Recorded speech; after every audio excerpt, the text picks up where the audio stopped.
Hello ನಮಸ್ಕಾರ. ನೀವು ನೋಡ್ತಾ ಇದ್ದೀರಾ ಪಾರ್ಲಿಮೆಂಟ್ ಫೈಟ್ ವಿಶೇಷ ಕಾರ್ಯಕ್ರಮ. ನಾನು ರಕ್ಷತ್ ಶೆಟ್ಟಿ. ಇವತ್ತಿನ ಪಾರ್ಲಿಮೆಂಟ್ ಫೈಟ್ ಕಾರ್ಯಕ್ರಮದಲ್ಲಿ ನಾವು ಚರ್ಚೆ ಮಾಡ್ತಾ ಇರುವಂತ ವಿಚಾರ, ಸದ್ಯ ಲೋಕಸಭಾ ಎಲೆಕ್ಷನ್ ನ ಪ್ರಚಾರ ಭರಾಟೆ ಆರಂಭ ಆಗಿದೆ. ಈ ಪ್ರಚಾರದ ಕಣದಲ್ಲಿ ನಾವು ಕ್ಲೋಸ್ ಆಗಿ ಗಮನಿಸಿದ್ರೆ ಒಂದು ವಿಚಾರ ಸ್ಪಷ್ಟವಾಗಿ ಗೊತ್ತಾಗ್ತಾ ಇದೆ. ಈ ಬಾರಿ ಕಾಂಗ್ರೆಸ್ನ ಪ್ರಚಾರ ಸಂಪೂರ್ಣವಾಗಿ ಗ್ಯಾರಂಟಿ ಕೇಂದ್ರಿತವಾಗಿ ನಡೀತಾ ಇದೆ. ಬಿಜೆಪಿ ಅದಕ್ಕೆ ಪರ್ಯಾಯವಾಗಿ ನರೇಂದ್ರ ಮೋದಿ ಗ್ಯಾರಂಟಿ ಅಥವಾ ಮೋದಿ ಕಿ ಗ್ಯಾರಂಟಿ ಅನ್ನೋ ವಿಚಾರವನ್ನು ಪ್ರಸ್ತಾಪ ಮಾಡ್ತಾ ಇದೆ. ಈ ಎರಡು ಗ್ಯಾರಂಟಿಗಳ ಮಧ್ಯೆ ಮತದಾರರಿಗೆ ಎರಡು ಆಯ್ಕೆಗಳು. ಈ ಆಯ್ಕೆಗಳ ಪೈಕಿ ಯಾವುದನ್ನ ಆಯ್ದುಕೊಳ್ಳಬೇಕು ಅನ್ನುವಂಥ ಗೊಂದಲ. 5 ಗ್ಯಾರಂಟಿಯನ್ನು ಜಾರಿ ಮಾಡಿದಂಥ ಕಾಂಗ್ರೆಸ್ ಬೆಸ್ಟಾ ಅಥವಾ ನಾವು ದೇಶದ ಸಮಗ್ರ ಅಭಿವೃದ್ಧಿಯನ್ನು ಮಾಡ್ತೀವಿ ಅಂತ ಹೇಳ್ತಾ ಇರುವಂತ ಮತ್ತು ಅದಕ್ಕೆ ಕಾರಣಗಳನ್ನು ಕೊಡ್ತಾ ಇರುವಂತ ಬಿಜೆಪಿ ಬೆಸ್ಟಾ? ಸೊ ಈ ಎರಡು ಗ್ಯಾರಂಟಿಗಳು ಯಾವುದು ಬೆಟರ್ ಅನ್ನೋದರ ಬಗ್ಗೆ ಮಾತನಾಡ್ತಾ ಹೋಗೋಣ. ಇದೇ ಇವತ್ತಿನ ಪಾರ್ಲಿಮೆಂಟ್ ಫೈಟ್. ಲೋಕಸಭಾ ಎಲೆಕ್ಷನ್ನ ಅಖಾಡದಲ್ಲಿ ಈಗಾಗಲೇ ನಾಮಪತ್ರ ಸಲ್ಲಿಕೆಯ ಭರಾಟೆ ಒಂದು ಕಡೆ, ಪ್ರಚಾರ ಕಾರ್ಯಗಳ ಆರಂಭ ಮತ್ತೊಂದು ಕಡೆ. ನೀವು ಮುಖ್ಯಮಂತ್ರಿ ಸಿದ್ದರಾಮಯ್ಯ ಅವರ ಭಾಷಣವನ್ನ ಗಮನಿಸ್ತಾ ಹೋಗಿ, ಇಡೀ ಭಾಷಣ ಗ್ಯಾರಂಟಿ ಕೇಂದ್ರಿತವಾಗಿದೆ. ಸಹಜ, ಯಾರೇ ಆದರೂ ಕೂಡ ತಾವು ಮಾಡಿದಂತ ಕೆಲಸಕ್ಕೆ ಕೂಲಿ ಕೊಡಿ ಅನ್ನೋ ರೀತಿಯಲ್ಲಿ ಜನರ ಮುಂದೆ ಮತಯಾಚನೆ ಮಾಡೋದು ಸಹಜ. ಅದೇ ಪ್ರಕ್ರಿಯೆ ನಡೀತಾ ಇದೆ. ಅದಕ್ಕೆ ಸಂಬಂಧಿಸಿದಂತ ಡೀಟೇಲ್ಸ್ ಅನ್ನ ನೋಡ್ತಾ ಹೋಗೋಣ. ಬಿಜೆಪಿ ಮತ್ತು ಕಾಂಗ್ರೆಸ್ ಈ ಗ್ಯಾರಂಟಿಯನ್ನು ಯಾವ ರೀತಿ ಬಳಸ್ಕೊಳ್ತಾ ಇದೆ, ರಂಗೇರ್ತಾ ಇದೆ ಲೋಕಸಭೆಯ ಅಖಾಡದಲ್ಲಿ ಗ್ಯಾರಂಟಿಗಳ ಗದ್ದಲ ಜೋರಾಗಿದೆ, ಅಥವಾ ಗ್ಯಾರಂಟಿಗಳ ಚರ್ಚೆ ಬಹಳ ದೊಡ್ಡ ಪ್ರಮಾಣದಲ್ಲಿ ನಡೀತಾ ಇದೆ. ಇದು ಮತದಾರರಲ್ಲೂ ಕೂಡ ಚರ್ಚಿತ ವಿಚಾರ. ನಾವು ಫೀಲ್ಡಿಗೆ ಹೋದಂತ ಸಂದರ್ಭದಲ್ಲೂ ಕೂಡ ನಮ್ಮ ಪ್ರತಿನಿಧಿಗಳು ಇದೇ ವಿಚಾರದ ಬಗ್ಗೆ ಜನರ ಮಧ್ಯೆ ಚರ್ಚೆ ಆಗ್ತಿದೆ ಅನ್ನೋದು ಗೊತ್ತಾಗ್ತಾ ಇದೆ. ಗ್ಯಾರಂಟಿಯ ವಿಚಾರಕ್ಕೆ ಸಂಬಂಧಿಸಿದಂತೆ ಅನುಷ್ಠಾನಗೊಂಡಂತ 5 ಗ್ಯಾರಂಟಿಗಳು, ಕಾಂಗ್ರೆಸ್ನ 5 ಗ್ಯಾರಂಟಿಗಳು, ಗೃಹಲಕ್ಷ್ಮಿ, ಗೃಹಜ್ಯೋತಿ, ಯುವ ನಿಧಿ, ಅನ್ನಭಾಗ್ಯ, ಅದರ ಜೊತೆಗೆ ಶಕ್ತಿ, ಈ 5 ಗ್ಯಾರಂಟಿಗಳು ಕಾಂಗ್ರೆಸ್ನ ಅಸ್ತ್ರ. ನಾವು ಕೊಟ್ಟ ಮಾತನ್ನ ಉಳಿಸಿಕೊಂಡಿದ್ದೀವಿ. ನಾವು 2 ಸಿಗ್ನೇಚರ್ ಹಾಕಿ ನಿಮ್ಮ ಮನೆಗೆ ಕಳಿಸ್ಕೊಟ್ವಿ ಒಂದು ಪತ್ರವನ್ನ, ಗ್ಯಾರಂಟಿ ಪತ್ರವನ್ನ. ಅದನ್ನ ಅನುಷ್ಠಾನ ಮಾಡಿದ್ದೀವಿ ಒಂದೇ ವರ್ಷದ ಒಳಗಾಗಿ. ಮುಂದಿನ ವರ್ಷಕ್ಕೆ ಬೇಕಾದಂತ ದುಡ್ಡನ್ನೂ ಮೀಸಲಿಟ್ಟಿದ್ದೀವಿ. ಅಂದ್ರೆ ಇದು ಬೋಗಸ್ಸು ಅಥವಾ ಮೋಸ ಮಾಡುವಂತ ಯೋಚನೆ ಅಲ್ಲ ನಮ್ಮದು. ನೆಕ್ಸ್ಟ್ ಆರ್ಥಿಕ ವರ್ಷಕ್ಕೆ ಎಷ್ಟು ದುಡ್ಡು ಬೇಕೋ ಅದನ್ನೂ ಎತ್ತಿಟ್ಟಿದ್ದೀವಿ ಅಂತ ಸಿಎಂ ಭಾಷಣ ಮಾಡಿದ್ದಾರೆ.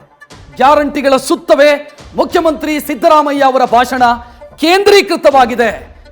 ಅವರು ಮೈಸೂರಲ್ಲಿ ಮಾಡಿದಂಥ ಭಾಷಣ, ರಾಮನಗರದಲ್ಲಿ ಮಾಡಿದಂಥ ಭಾಷಣ, ಗ್ಯಾರಂಟಿಗೆ ಹೆಚ್ಚಿನ ಒತ್ತು ಸಿಗ್ತಾ ಇದೆ. ಆ ವಿಚಾರ ಪ್ರಸ್ತಾಪ ಆಗ್ತಾ ಇದೆ. ಇದಕ್ಕೆ ಪ್ರತಿಯಾಗಿ ಈ ಕಡೆ ಏನಾಗ್ತಾ ಇದೆ, ಮೈತ್ರಿ ಪಕ್ಷಗಳು ಏನು ಮಾಡ್ತಾ ಇದ್ದಾವೆ, ಅದರಲ್ಲೂ ಬಿಜೆಪಿ ಮೋದಿ ಕಿ ಗ್ಯಾರಂಟಿ ಅನ್ನೋ ಜಪವನ್ನ ಬಿಜೆಪಿ ನಾಯಕರು ಮಾಡ್ತಾ ಇದ್ದಾರೆ. ಏನು ಮೋದಿ ಕಿ ಗ್ಯಾರಂಟಿ ಅಂತಂದ್ರೆ ಏನು? ಅವರು ಮೋದಿ ಕಿ ಗ್ಯಾರಂಟಿ ಅಂತ ಹೇಳ್ತಾ ಇರೋದು ದೇಶದ ಸಮಗ್ರ ಅಭಿವೃದ್ಧಿಯ ಕಲ್ಪನೆ. ಇದು ಮೋದಿ ಕಿ ಗ್ಯಾರಂಟಿ. ಸಾಮಾನ್ಯ ಜನರಿಗೆ ದುಡ್ಡು ಕೊಡೋದಲ್ಲ, ದೇಶದ ಅಭಿವೃದ್ಧಿಯ ಕಲ್ಪನೆಯೇ ನಮ್ಮ ಗ್ಯಾರಂಟಿ ಅಂತ ಒಂದಿಷ್ಟು ಪಟ್ಟಿ ಮಾಡ್ತಾರೆ ಅವರು. ಏನೇನು ಮಾಡಿದ್ವಿ ನಾವು ಕಳೆದ 10 ವರ್ಷದ ಅವಧಿಯಲ್ಲಿ ಅಂತ ಹೇಳ್ಕೊಂಡು ಹೋಗ್ತಾರೆ. ಜಾರಿಯಾದ ಯೋಚನೆಗಳು ಮೋದಿ ಕಿ ಗ್ಯಾರಂಟಿ ಪಟ್ಟಿಯಲ್ಲಿದೆ. ನೀವು NarendraModi.in ಅನ್ನುವಂಥ ವೆಬ್ಸೈಟ್ ಅನ್ನು ಚೆಕ್ ಮಾಡಿದರೆ ಅದರಲ್ಲಿ ಯಾವ್ದು ಮೋದಿ ಕಿ ಗ್ಯಾರಂಟಿ ಅಂತ ಅವರು ಒಂದು ಪಟ್ಟಿ ಮಾಡಿದ್ದಾರೆ. ಅದನ್ನು ನಾವು ಕೂಡ ಟಿವಿ ಸ್ಕ್ರೀನ್ ಮೇಲೆ ಇನ್ನೇನು ಸ್ವಲ್ಪ ಹೊತ್ತಲ್ಲಿ ಹಾಕ್ತೀವಿ. ಯಾವುದು ನರೇಂದ್ರ ಮೋದಿ ಅವರು ಹೇಳ್ತಾ ಇರುವಂಥ ಮೋದಿ ಕಿ ಗ್ಯಾರಂಟಿ ಯಾವುದು? ಯಾಕಂತಂದ್ರೆ ನಮ್ಮ ವೀಕ್ಷಕರಿಗೆ ಕನ್ಫ್ಯೂಷನ್ ಆಗೋದು ಬೇಡ.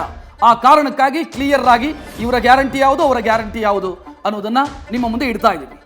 ಜನರ ಮುಂದೆ 2 ಆಯ್ಕೆಗಳಿದ್ದಾವೆ. ಒಂದು ಸಿದ್ದು ಗ್ಯಾರಂಟಿ, ಮತ್ತೊಂದು ಮೋದಿ ಗ್ಯಾರಂಟಿ. ಜನ ಯಾವುದಕ್ಕೆ ವೋಟ್ ಹಾಕಬೇಕು?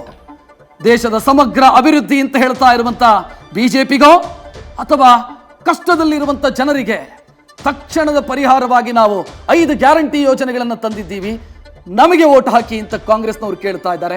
ಅದಕ್ಕೋ ಗೊತ್ತಿಲ್ಲ, ಮಾತನಾಡೋಣ. ನಾನು ಜನರ ಆಯ್ಕೆಯ ಬಗ್ಗೆ ಹೇಳ್ತಾ ಇದ್ದೆ. ಈಗ ನಮ್ಮ ಜೊತೆಗೆ 3 ಪಕ್ಷದಿಂದ ಅತಿಥಿಗಳು ಜಾಯ್ನ್ ಆಗಿದ್ದಾರೆ. ಮೊದಲನೇದಾಗಿ ಕಾಂಗ್ರೆಸ್ನ ಕಡೆಯಿಂದ ಮಾಜಿ ಸಚಿವರು, ಗ್ಯಾರಂಟಿ ಅನುಷ್ಠಾನ ಸಮಿತಿಯ ಅಧ್ಯಕ್ಷರೂ ಆಗಿರುವಂತ HM ರೇವಣ್ಣ ಜೊತೆಗಿದ್ದಾರೆ. ರೇವಣ್ಣ ಅವರೇ ನಮಸ್ತೆ, ಕಾರ್ಯಕ್ರಮಕ್ಕೆ ಸ್ವಾಗತ. ನಮಸ್ತೆ. ಇನ್ನು ಬಿಜೆಪಿಯ ಕಡೆಯಿಂದ ಅಶೋಕ್ ಗೌಡ್ರು ಜೊತೆಗಿದ್ದಾರೆ. ಗೌಡ್ರೆ ನಮಸ್ತೆ, ಕಾರ್ಯಕ್ರಮಕ್ಕೆ ಸ್ವಾಗತ. ಜಾತ್ಯತೀತ ಜನತಾದಳದಿಂದ ಅಶ್ವಿನ್ ಅವರು ಜೊತೆಗಿದ್ದಾರೆ. ಅಶ್ವಿನ್ ನಮಸ್ತೆ, ಕಾರ್ಯಕ್ರಮಕ್ಕೆ ಸ್ವಾಗತ. ನಾನು ಅಶೋಕ್ ಗೌಡ್ರಿಂದ ಸ್ಟಾರ್ಟ್ ಮಾಡಬೇಕು. ಯಾಕಂತಂದ್ರೆ ನನಗೆ ನೆನಪಿದೆ, ರಾಜಸ್ಥಾನದಲ್ಲಿ ಒಂದು ಪ್ರಚಾರ ಕಾರ್ಯದಲ್ಲಿ ಪ್ರಧಾನಿ ನರೇಂದ್ರ ಮೋದಿ ಈ ಗ್ಯಾರಂಟಿ ಯೋಜನೆಗಳ ಬಗ್ಗೆ ಟೀಕೆ ಮಾಡಿದ್ರು. ಈ ದೇಶದ ಅಥವಾ ಈ ರಾಜ್ಯದ ಬೊಕ್ಕಸ ಬರಿದಾಗತ್ತೆ, ಅನುಷ್ಠಾನ ಮಾಡೋದಕ್ಕೆ ಸಾಧ್ಯ ಇಲ್ಲ ಅಂತ. ಇವತ್ತು ನೀವು ಗ್ಯಾರಂಟಿ ಕಥೆಯನ್ನೇ ಹೇಳಿ ಜನರ ಬಳಿಗೆ ಹೋಗ್ತಾ ಇದ್ದೀರಿ. ಹಿಪೋಕ್ರಸಿ ಅಲ್ವಾ? ನಮ್ಮ ಗ್ಯಾರಂಟಿಗೆ ಮತ್ತು ಕಾಂಗ್ರೆಸ್ ಗ್ಯಾರಂಟಿಗೆ ಏನು ಡಿಫ್ರೆನ್ಸ್ ಅಂತ ಅಂದ್ಬಿಟ್ಟು 2 ಉದಾಹರಣೆಗಳನ್ನ ನಿಮಗೆ ಕೊಡ್ತೇನೆ. ಒಂದು ತುಂಬ ಸುಲಭವಾಗಿ ಅರ್ಥ ಆಗ್ತಕ್ಕಂಥದ್ದು ಗೃಹ ಜ್ಯೋತಿ ಅಂತ ಏನು ಕೊಡ್ತಿದ್ದಾರೆ. ಅವ್ರು ಹೇಳಿದ್ರು 200 ಯೂನಿಟ್ ಅಂತ ಹೇಳಿ, ಆವ್ರೇಜಲ್ಲಿ 53 ಯೂನಿಟ್ ಒಂದಷ್ಟು ಜನಕ್ಕೆ ಕೊಡ್ತಾ ಇದ್ದಾರೆ. ಆದರೆ ನಾವೇನು ಮಾಡ್ತಾ ಇದ್ದೀವಿ, ಸೌರಶಕ್ತಿ ಅಂತ ಕೊಡ್ತಾ ಇದ್ದೀವಿ. 300 ಯೂನಿಟ್ನ ಕರೆಂಟ್ನ ಸೋಲಾರ್ ಪವರ್ನ 1 ಕೋಟಿ ಮನೆಗಳಿಗೆ ನಾವೇ ಇನ್ಸ್ಟಾಲ್ ಮಾಡಿಸ್ಕೊಡ್ತೀವಿ. ಅದಾದಮೇಲೆ ಬೇರೆಯವ್ರಿಗೆ ಸಬ್ಸಿಡಿ ಮೂಲಕ ಕೊಡ್ತೀವಿ. ಆಗೇನಾಗ್ತದೆ, ಇವತ್ತು ಯಾರು 53 ಯೂನಿಟ್ ಉಪಯೋಗಿಸ್ತಿದ್ದಾರೆ ಅವರು ಒಂದು 100-150 ಯೂನಿಟ್ವರೆಗೂ ಉಪಯೋಗಿಸ್ಬೋದು. ಅದಾದಮೇಲೆ ಮಿಕ್ಕಿದ ಯೂನಿಟ್ಸ್ ಏನಿದೆ ಅಂದರೆ 200 ಯೂನಿಟ್ ಅಥವಾ 150 ಸೇಲ್ ಮಾಡಬಹುದು. ಅದಾದಮೇಲೆ ಯಾರಾದರೂ 200 ಯೂನಿಟ್ ಉಪಯೋಗಿಸಿದ್ರೆ 100 ಯೂನಿಟ್ ಸೇಲ್ ಮಾಡಬಹುದು. ಒಂದು ಇದ್ರ ಜೊತೆಗೆ ಏನಾಗ್ತದೆ ಅಂತಂದರೆ, ಈಗ ಇವ್ರೇನು ಮಾಡಿದ್ರು, ಗೃಹ ಜ್ಯೋತಿ ಕೊಟ್ಟಮೇಲೆ ಏನಾಯಿತು, ಬೇರೆ ಕಡೆ ಈ ವ್ಯತ್ಯಾಸಗಳ ಬಗ್ಗೆ ನಾವು ಆ ನಂತರ ಮಾತಾಡೋಣ. ನನ್ನ ಪ್ರಶ್ನೆಗೆ ಉತ್ತರವೂ ಅಶೋಕ್ ಗೌಡ್ರೆ ಇದಲ್ಲ. ಆ ನಂತರ ನಾನು ನಿಮಗೆ ವಿವರವಾಗಿ ಮಾತಾಡೋದಕ್ಕೆ ಅವಕಾಶ ಕೊಡ್ತೀನಿ. ನನ್ನ ಪ್ರಶ್ನೆ ಡೈರೆಕ್ಟ್ ಇತ್ತು. ನನ್ನ ಪ್ರಶ್ನೆ ಇಷ್ಟೇ ಇದ್ದಿದ್ದು, ನೀವು ಟೀಕೆ ಮಾಡಿದವರು ಫ್ರೀ ಸ್ಕೀಮ್ಗಳನ್ನ ನಾವು ಟೀಕೆ ಮಾಡೋದು, ನೀವು ಟೀಕೆ ಮಾಡಿ ಇವತ್ತು ಗೆಲ್ಲೋದಕ್ಕೆ ನೀವು ಅದೇ ಅಸ್ತ್ರವನ್ನು ಪ್ರಯೋಗಿಸ್ತಾ ಇದ್ರೆ ಸರಿನಾ? ಹಿಪೋಕ್ರಸಿ ಅಲ್ವಾ? ಏನಕ್ಕೆ ಇದು ಹಿಪೋಕ್ರಸಿ ಅಲ್ಲ, ಏನು ಸತ್ಯ ಏನು ಸುಳ್ಳು ಅನ್ನೋದನ್ನ ನಾನು ಎಕ್ಸ್ಪ್ಲೈನ್ ಮಾಡ್ತಾ ಇದ್ದೀನಿ. ಇವರು 4 ರೂಪಾಯಿ 10 ಪೈಸೆ ಇತ್ತು ಒಂದು ಯೂನಿಟ್ಗೆ, ಇವತ್ತು ಅದನ್ನು 7 ರೂಪಾಯಿ 80 ಪೈಸೆ ಆಗಿದೆ ಒಂದು ಯೂನಿಟ್ಗೆ. ನಾವೇನು ಮಾಡ್ತಾ ಇದ್ದೀವಿ, ಒಬ್ಬ ಬಡವನಿಗೆ ಅವನು ದುಡ್ಡು ಜನರೇಟ್ ಆಗಬೇಕು, ಅವ್ನ ಮನೆಯಲ್ಲಿ ಎಕ್ವಿಪ್ಮೆಂಟ್ಸು ತೊಗೊಬೇಕು. ಏನಂತಾರೆ, ಈಗ 53 ಯೂನಿಟ್ ಇವ್ರು 50 ಅಷ್ಟೇ ಎಕ್ವಿಪ್ಮೆಂಟ್ಸ್ ಇಟ್ಕೋ, ಇನ್ನೊಂದು ಫ್ಯಾನ್ ಆ್ಯಡ್ ಮಾಡಬೇಡ ಅಂತಾರೆ. ಇನ್ನೂ 300 ಯೂನಿಟ್ ಕೊಟ್ಟಾಗ ಏನಾಗ್ತದೆ, ಅವನು ಒಂದು ಫ್ಯಾನ್ ಇಟ್ಕೊಂಡ್ರೆ 2 ಫ್ಯಾನ್ಗೆ ಹೋಗ್ತಾನೆ, ಅಥವಾ AC ತೊಗೊತಾನೆ, ಅಥವಾ ವಾಷಿಂಗ್ ಮಿಷಿನ್ ತೊಗೊತಾನೆ, ಡಿಶ್ ವಾಷರ್ ತೊಗೊತಾನೆ, ಇನ್ನೊಂದು ತೊಗೊಳ್ತಾನೆ. ಅಂದರೆ ಏನಾಯಿತು, ಇದರಿಂದ ಏನಾಗ್ತದೆ ಅಂದರೆ ಆಕೆ ಮನೆ ಹೆಂಗಸ್ಗೆ ಏನಾಗ್ತದೆ, ಸಮಯ ಉಳಿಯುತ್ತೆ. ಒಂದು. ಎರಡನೇದು ಏನಾಗ್ತದೆ ಅಂದರೆ, ಅವರು ಇನ್ನೊಂದು ಎಕ್ವಿಪ್ಮೆಂಟ್ ತಗೊಳ್ಳೋದ್ರಿಂದ, ಎಲೆಕ್ಟ್ರಿಕಲ್ ಎಕ್ವಿಪ್ಮೆಂಟು ಅಥವಾ ಬೇರೆ ತಗೊಳ್ಳೋದ್ರಿಂದ, ಅಥವಾ ಎಲೆಕ್ಟ್ರಿಕಲ್ ಕಾರ್ ಸ್ವಿಚ್ ಆಗೋದ್ರಿಂದ ದೇಶದ ಆರ್ಥಿಕತೆ ಉಳಿತದೆ, ಅಂದರೆ ಇಂಪೋರ್ಟ್ ಉಳಿತದೆ. ಅಥವಾ ಎಕ್ವಿಪ್ಮೆಂಟ್ ತಗೊಳ್ಳೋದು ಮ್ಯಾನುಫ್ಯಾಕ್ಚರಿಂಗ್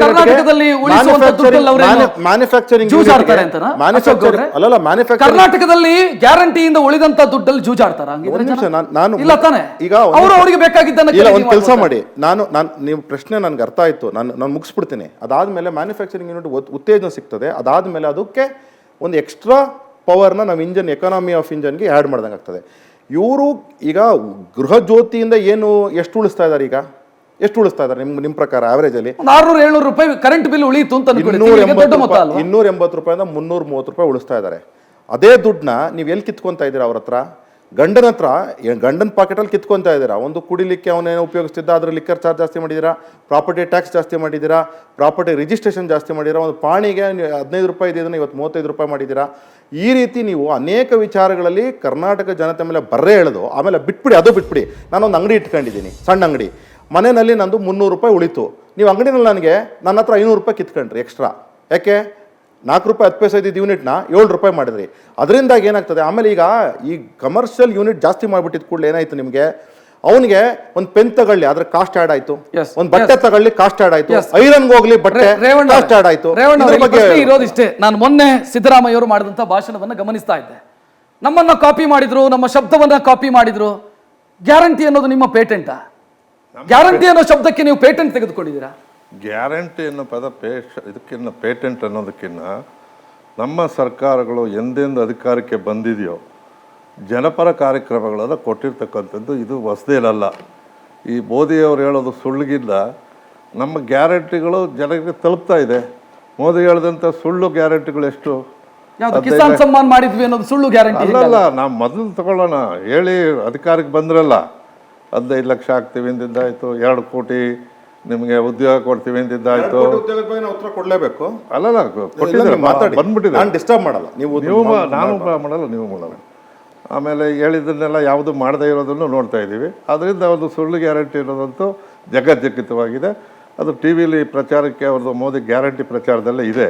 ಆದರೆ ನಮ್ಮದು ಪೇಟೆಂಟ್ ಅನ್ನೋದಕ್ಕಿಂತ ಇವತ್ತಿಂದಲೇ ಅಲ್ಲ, ಹಿಂದಿನ 20 ಪಾಯಿಂಟ್ ಪ್ರೋಗ್ರಾಮಿಂದ ತಗೊಂಡ್ರೂ ಕೂಡ ಒಂದೊಂದು ಸರ್ಕಾರ ಬಂದಾಗಲೂ ಕೂಡ ನಾವು ಜನಪರ ಕಾರ್ಯಕ್ರಮ ಕೊಟ್ಟೇ ಇದ್ದೀವಿ. ಇವತ್ತೇನು ಹೊಸದೇನಲ್ಲ.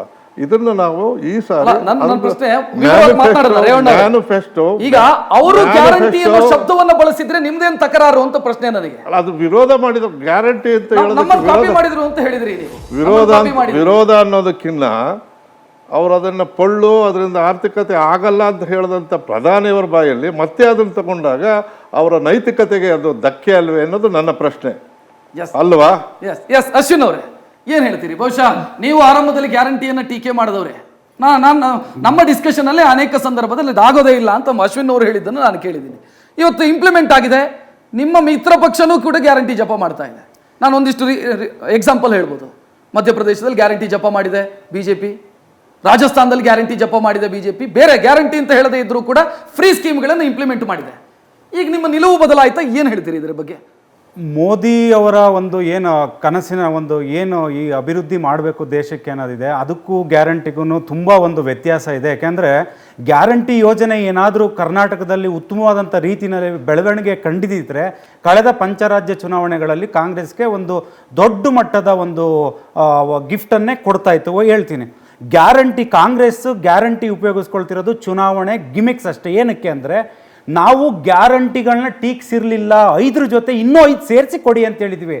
ಎಲ್ಲೂ ನೀವು ಮೂಲಭೂತ ಸೌಕರ್ಯಗಳು ಮತ್ತು ಅಭಿವೃದ್ಧಿಗೆ ಇವರು ಗ್ಯಾರಂಟಿ ಅಂದ್ಕೊಂಡಿದ್ದಾರೆ ಕಾಂಗ್ರೆಸ್ನ ಸರ್ಕಾರ.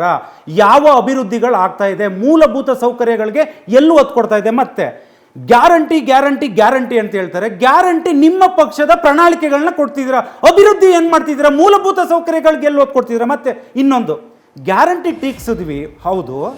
ಗ್ಯಾರಂಟಿಗೆ ನೀವು ದುಡ್ಡ ಇರಬರ ರೂಟಲ್ಲಿಲ್ಲ ದುಡ್ಡನ್ನ ತಗೊಂಡು ಬಂದು ಆದಾಯದ ಮೂಲ ಅಂದರೆ ಸರ್ಕಾರಕ್ಕೆ ಬರುವಂಥ ಆದಾಯದ ಮೂಲ ಎಲ್ಲ ಮುಗಿಸಿದ್ದೀರಾ. ಅಬಕಾರಿ ಇಲಾಖೆ ಮತ್ತು ನೋಂದಣಿ ಇಲಾಖೆಗಳನ್ನ ಬಿಟ್ಟರೆ ನಿಮಗೆ ಆದಾಯದ ಮೂಲ ಕ್ಲೋಸ್ ಆಗಿದೆ.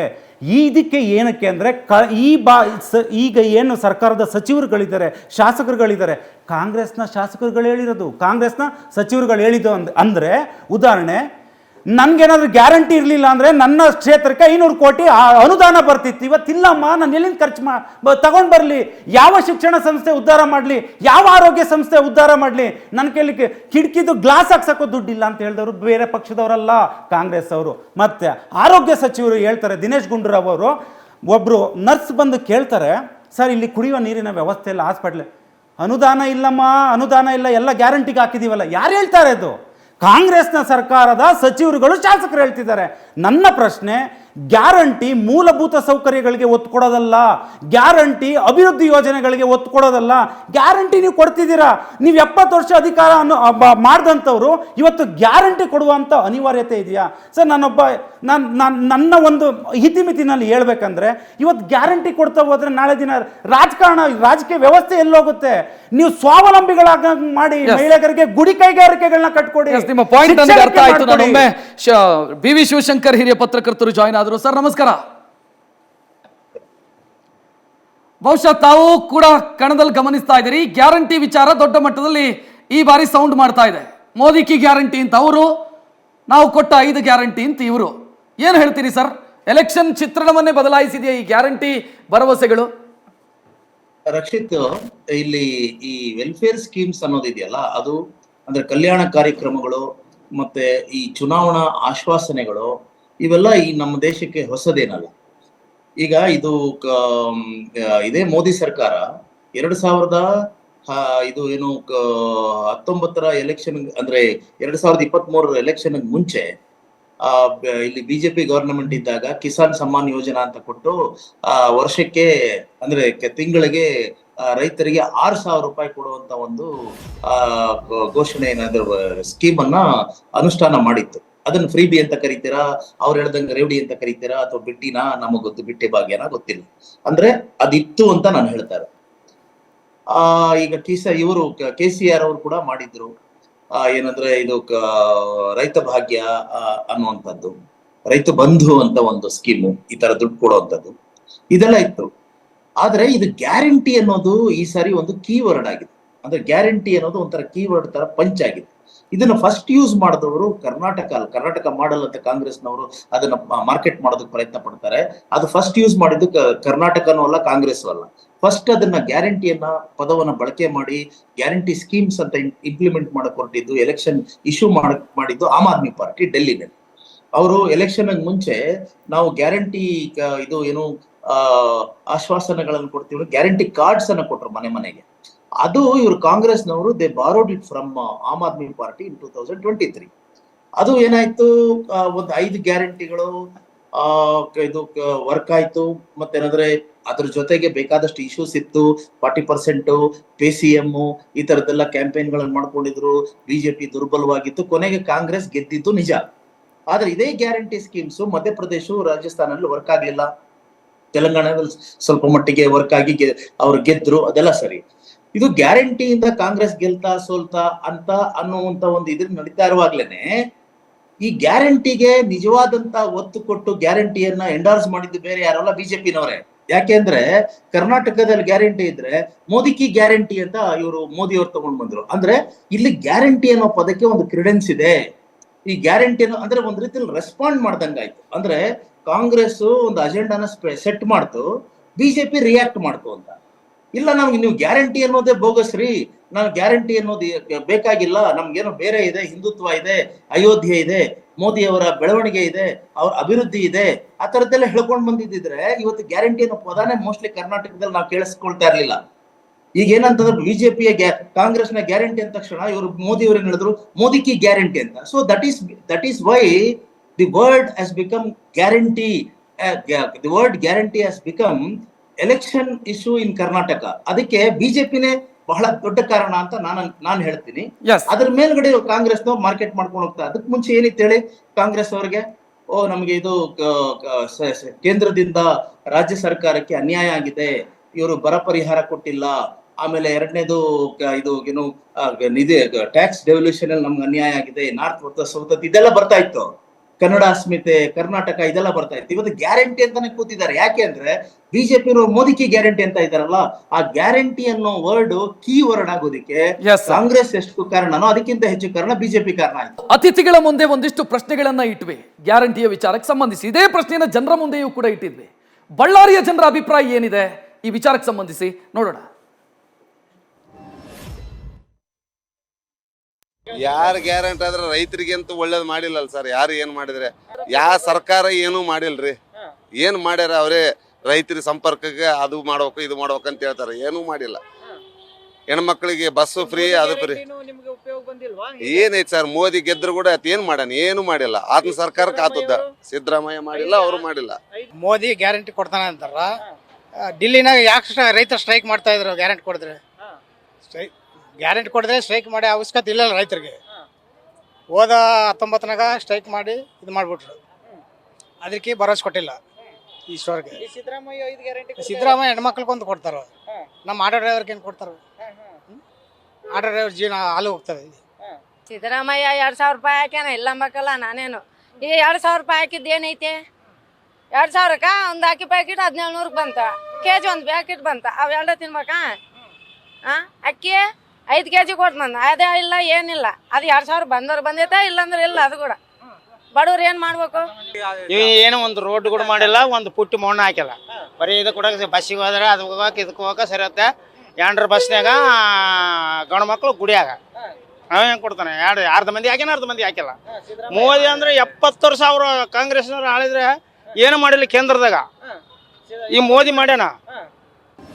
ಸೊ ಜನರ ಭಾವನೆಗಳನ್ನು ನೋಡ್ತಾ ಇದ್ದೀರಿ. ದಿಲ್ ಮಾಂಗೆ ಮೋರ್ ಅಂತ ಹೇಳ್ತಾರೆ, ಎಷ್ಟು ಕೊಟ್ಟರು ಸಾಲಲ್ಲ, ಏನಾದರೂ ಬೇಕು ಅಂತ ಕೇಳೋದು ಸಹಜ. ನಾನು ಅಶೋಕ್ ಗೌಡ್ರನ್ನ ಇನ್ಕ್ಲೂಡ್ ಮಾಡ್ಕೋತೀನಿ. ಒಂದು ವಿಚಾರ ಪ್ರಸ್ತಾಪ ಆಯಿತು, ಅಲ್ಲಿ ಶಿವಶಂಕರ್ ಅವರು ಕೂಡ ಆ ವಿಚಾರವನ್ನು ಕೇಳಿದರು. ನೀವು ಕಾಂಗ್ರೆಸ್ ಮುಕ್ತ ಭಾರತ ಅಂತ ಹೇಳ್ಕೊಂಡು ಬಂದವರು, ಈಗ ಕಾಂಗ್ರೆಸ್ನ ದಾರಿಯಲ್ಲೇ ನೀವು ಹೋಗ್ತಾ ಇದ್ದೀರಿ, ಅವರ ಫುಡ್ ಸ್ಟೆಪ್ಪನ್ನು ನೀವು ಫಾಲೋ ಮಾಡ್ತಾ ಇದ್ದೀರಿ. ನಾನು ರಾಜಸ್ಥಾನದ ಉದಾಹರಣೆ ಕೊಟ್ಟೆ, ಮಧ್ಯಪ್ರದೇಶದ ಉದಾಹರಣೆ ಕೊಟ್ಟೆ.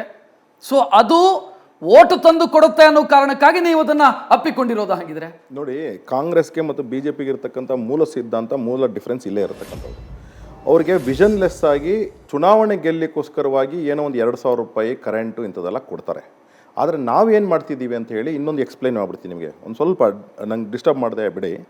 ಉಜ್ವಲ ಯೋಜನೆ, ಹರ್ ಘರ್ ಜಲ್ ಯೋಜನೆ ಮತ್ತು ಸ್ವಚ್ಛ ಭಾರತ ಯೋಜನೆ, 3 ಯೋಜನೆಗಳನ್ನ ಜೊತೆಲಿ ನೋಡೋಣ.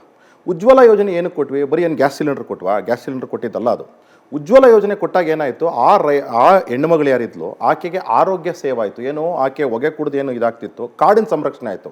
ಕಾಡಿನಲ್ಲಿ ಹೋಗಿ ಕಿತ್ಕೊಂಡ್ಬರ್ಬೇಕಾಗಿತ್ತು, ಗಂಡನಿಗೆ ಆರೋಗ್ಯ ಹಾಳಾಗ್ತಿತ್ತು, ಕಾಡು ಉಳ್ಕೊಂತು, ಗಂಡನ ಟೈಮ್ ಉಳಿತು, ಹೆಂಡತಿ ಟೈಮ್ ಉಳಿತು. ಅಡುಗೆ ಮಾಡ್ಬೇಕಾದ್ರೆ 2 ಅವರ್ ಆಗ್ತಿತ್ತು, ಈಗ ಅರ್ಧ ಗಂಟೆಗೆ ಬಂತು. ಅದಾದಮೇಲೆ ಅದು ಜೊತೆಗೆ ಹೆಂಡತಿಗೆ ಟೈಮ್ ಸೇವ್ ಆಯಿತು, ಇಲ್ಲಿ 1.5 ಗಂಟೆ. ಅರ್ಧ ಗಂಟೆಲಿ ಅಡುಗೆ ಮಾಡ್ತಾಳೆ. ಅದಾದಮೇಲೆ ಹರ್ ಘರ್ ಜಲ್ ಯೋಜನೆ ನೋಡಿ, ಕೊಳಾಯಿ ನೀರನ್ನು ಮನೆಗೆ ತೆಗೆದುಕೊಂಡು ಕೊಟ್ಟಿದ್ದರಿಂದ ಆಕೆಗೆ ಆವ್ರೇಜ್ ಟೈಮ್ ಇಡೀ ಇಂಡಿಯಾದಲ್ಲಿ 2.5 ಗಂಟೆ ಇತ್ತು ಏನು ನೀರು ತುಂಬಿಸೋದಂಥ ಕೆಲಸ, ಕುಡಿಯೋ ನೀರು ಮತ್ತು ಸ್ನಾನಕ್ಕೆ ನೀರು ಮತ್ತು ಶೌಚಾಲಯಕ್ಕೆ ನೀರು ಅಂತ ಹೇಳಿ. ಈಗೇನಾಯಿತು, ಹರ್ ಘರ್ ಜಲ್ ಯೋಜನೆಯಿಂದ ಆಕೆಗೆ ಆ 2.5 ಗಂಟೆ ಸೇವ್ ಆಯಿತು. ಕಾನ್ಸೆಪ್ಟ್ ನನಗೆ ಅರ್ಥ ಇಲ್ಲ. ಮಾಡಿದ್ರೆ ಭಾಷಣ ಮಾಡ್ತಾ ಹೋದಂಗೆ ಆಗುತ್ತೆ. ದಯವಿಟ್ಟು ಕೇಳಿಸ್ಕೊಳ್ಳಿ. ಲಾಡ್ಲಿ ಬೆಹನಾ ಅನ್ನುವಂತ ಯೋಜನೆಯನ್ನು ಮಧ್ಯಪ್ರದೇಶದಲ್ಲಿ ಮಾಡಿ. ಲಾಡ್ಲಿ ಬೆಹನಾ $1,500 ಕೊಡೋದು, ಇಲ್ಲಿ 2,000 ಕೊಡೋದು. ವ್ಯತ್ಯಾಸ ಏನು? ಲಾಡ್ಲಿ ಬೆಹನಾಗ್ ಬರ್ತೀನಿ, ನಾನು ಸ್ವಚ್ಛ ಭಾರತ್ ಬಗ್ಗೆ ಎಕ್ಸ್ಪ್ಲೇನ್ ಮಾಡಿ ಬರ್ತೀನಿ. ಏನಂದ್ರೆ ಸ್ವಚ್ಛ ಭಾರತ್ ಒಂದು ಟಾಯ್ಲೆಟ್ ಕೊಡೋದಲ್ಲ, ಆ ಮಗುಗೆ ಮಾನ ಮರ್ಯಾದೆ ಜೊತೆಗೆ ಆರೋಗ್ಯ ಸಂರಕ್ಷಣೆ ಮಾಡ್ತಕ್ಕಂಥ ಯೋಜನೆ. ಈ 3 ಯೋಜನೆಗಳನ್ನ ಕಂಬೈನ್ ಮಾಡಿ ನೋಡಿದ್ರೆ ಆ ರಾತ್ರಿ ಎದ್ದೋಗ್ತಿದ್ಲಲ್ಲ ನಿದ್ದೆ ಕೆಟ್ಟು ಹೆಣ್ಮಗಳು, ಮತ್ತು ಜೊತೆಗೆ ಹೆಂಗಿದೆ ಗೊತ್ತಾ ಅಶೋಕ್, ನಾವು ಮಾಡಿದ್ರೆ ಚಮತ್ಕಾರ, ಉಳಿದವರು ಮಾಡಿದ್ರೆ ಬೇರೆ ಏನೋ ಅನ್ನೋ ರೀತಿಯಲ್ಲಿ ಇಲ್ಲ. ನಾನು ಕಂಪ್ಲೀಟ್ ಮಾಡಕ್ ಬಿಡಿ. ಆ ಟೈಮ್ ಏನಾಗಿತ್ತು, 1 ಗಂಟೆ ರಾತ್ರಿ ಎದ್ದೋಗಿ ನಿದ್ದೆ ಡಿಸ್ಟರ್ಬ್ ಮಾಡ್ಕೊಳ್ಳೋದಂಥ ಟೈಮು. ಟೋಟಲ್ ಆಗಿ ಆಕೆ ಸೇವ್ ಆಗಿದ್ದ ಟೈಮು 4 ಗಂಟೆ. ಈಗ ದಿನಕ್ಕೆ 2 ಗಂಟೆ ಅಡುಗೆನಲ್ಲಿ, 1.5 ಗಂಟೆ, 2 ಗಂಟೆ ನೀರಲ್ಲಿ, ಪ್ಲಸ್ ಇದರಲ್ಲಿ ಒಂದು ಅರ್ಧ ಗಂಟೆ, 1 ಗಂಟೆ ಅಂತ ಇಟ್ಕೊಂಡು ಆವ್ರೇಜ್ ಟೈಮು. ಈಗ ಇದನ್ನ ಸ್ಕಿಲ್ ಡೆವಲಪ್ಮೆಂಟ್, ಜನ್ಧನ್ ಅಕೌಂಟು ಮತ್ತು ಅದ್ರ ಜೊತೆಗೆ ಮುದ್ರಾ ಯೋಜನೆ ಕೊಟ್ವಿ. ಮುದ್ರಾ ಯೋಜನೆ ಕೊಟ್ಟಾಗ ಸೆಲ್ಫ್ ಹೆಲ್ಪ್ ಗ್ರೂಪ್ ಮಾಡಿದ್ವಿ. ಆಮೇಲೆ ಉದ್ಯೋಗ ಜೀವನವನ್ನು ಮಾಡ್ಕೊಳ್ಳಿಕ್ಕೆ ಆಕೆಗೆ ಕೊಟ್ವಿ. ಅದಾದ್ಮೇಲೆ 1 ನಿಮಿಷ ಮುಗಿಸ್ಬಿಡ್ತೀನಿ. ಸ್ವಾವಲಂಬಿ ಜೀವನ ಮಾಡೋದಕ್ಕೆ ನೀವು ಕೊಟ್ಟಾಗ $2,000 ಕೊಟ್ಟಾಗ ಏನಾಗ್ತದೆ, ಅವ್ರ ಖರ್ಚಿಗಾಗ್ತದೆ, ಏನಿಲ್ಲ ಅಂತಲ್ಲ ನಾನು ಹೇಳ್ತಿಲ್ಲ. ಆದ್ರೆ ಇದನ್ನ ಅವ್ರ ಬದುಕನ್ನು ಕಟ್ಕೊಳ್ಳಿಕ್ಕೆ ಬದುಕಾಯ್ತು. ಇದು ಬಿಜೆಪಿ ದೂರದೃಷ್ಟಿ. ಅದಾದ್ಮೇಲೆ $6,000 ಬಗ್ಗೆ ಮೆನ್ಷನ್ ಮಾಡಿದ್ರು ಶಿವಶಂಕರ್ ಅವರು. ಯೋಜನೆ ಒಂದು ನಿಮಿಷ, ಉದ್ಯೋಗನ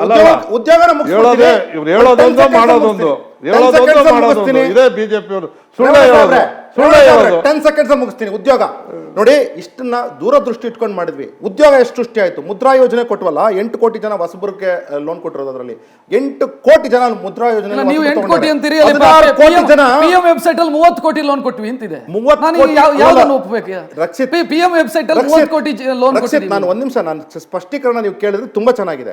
30 ಕೋಟಿ ಟೋಟಲ್. ನಾನೊಬ್ಬ ಉದ್ಯೋಗಸ್ಥ, ನಾನು ಎಕ್ಸ್ಟ್ರಾ ತಗೊಂಡೆ, ನನ್ಗಲ್ಲ.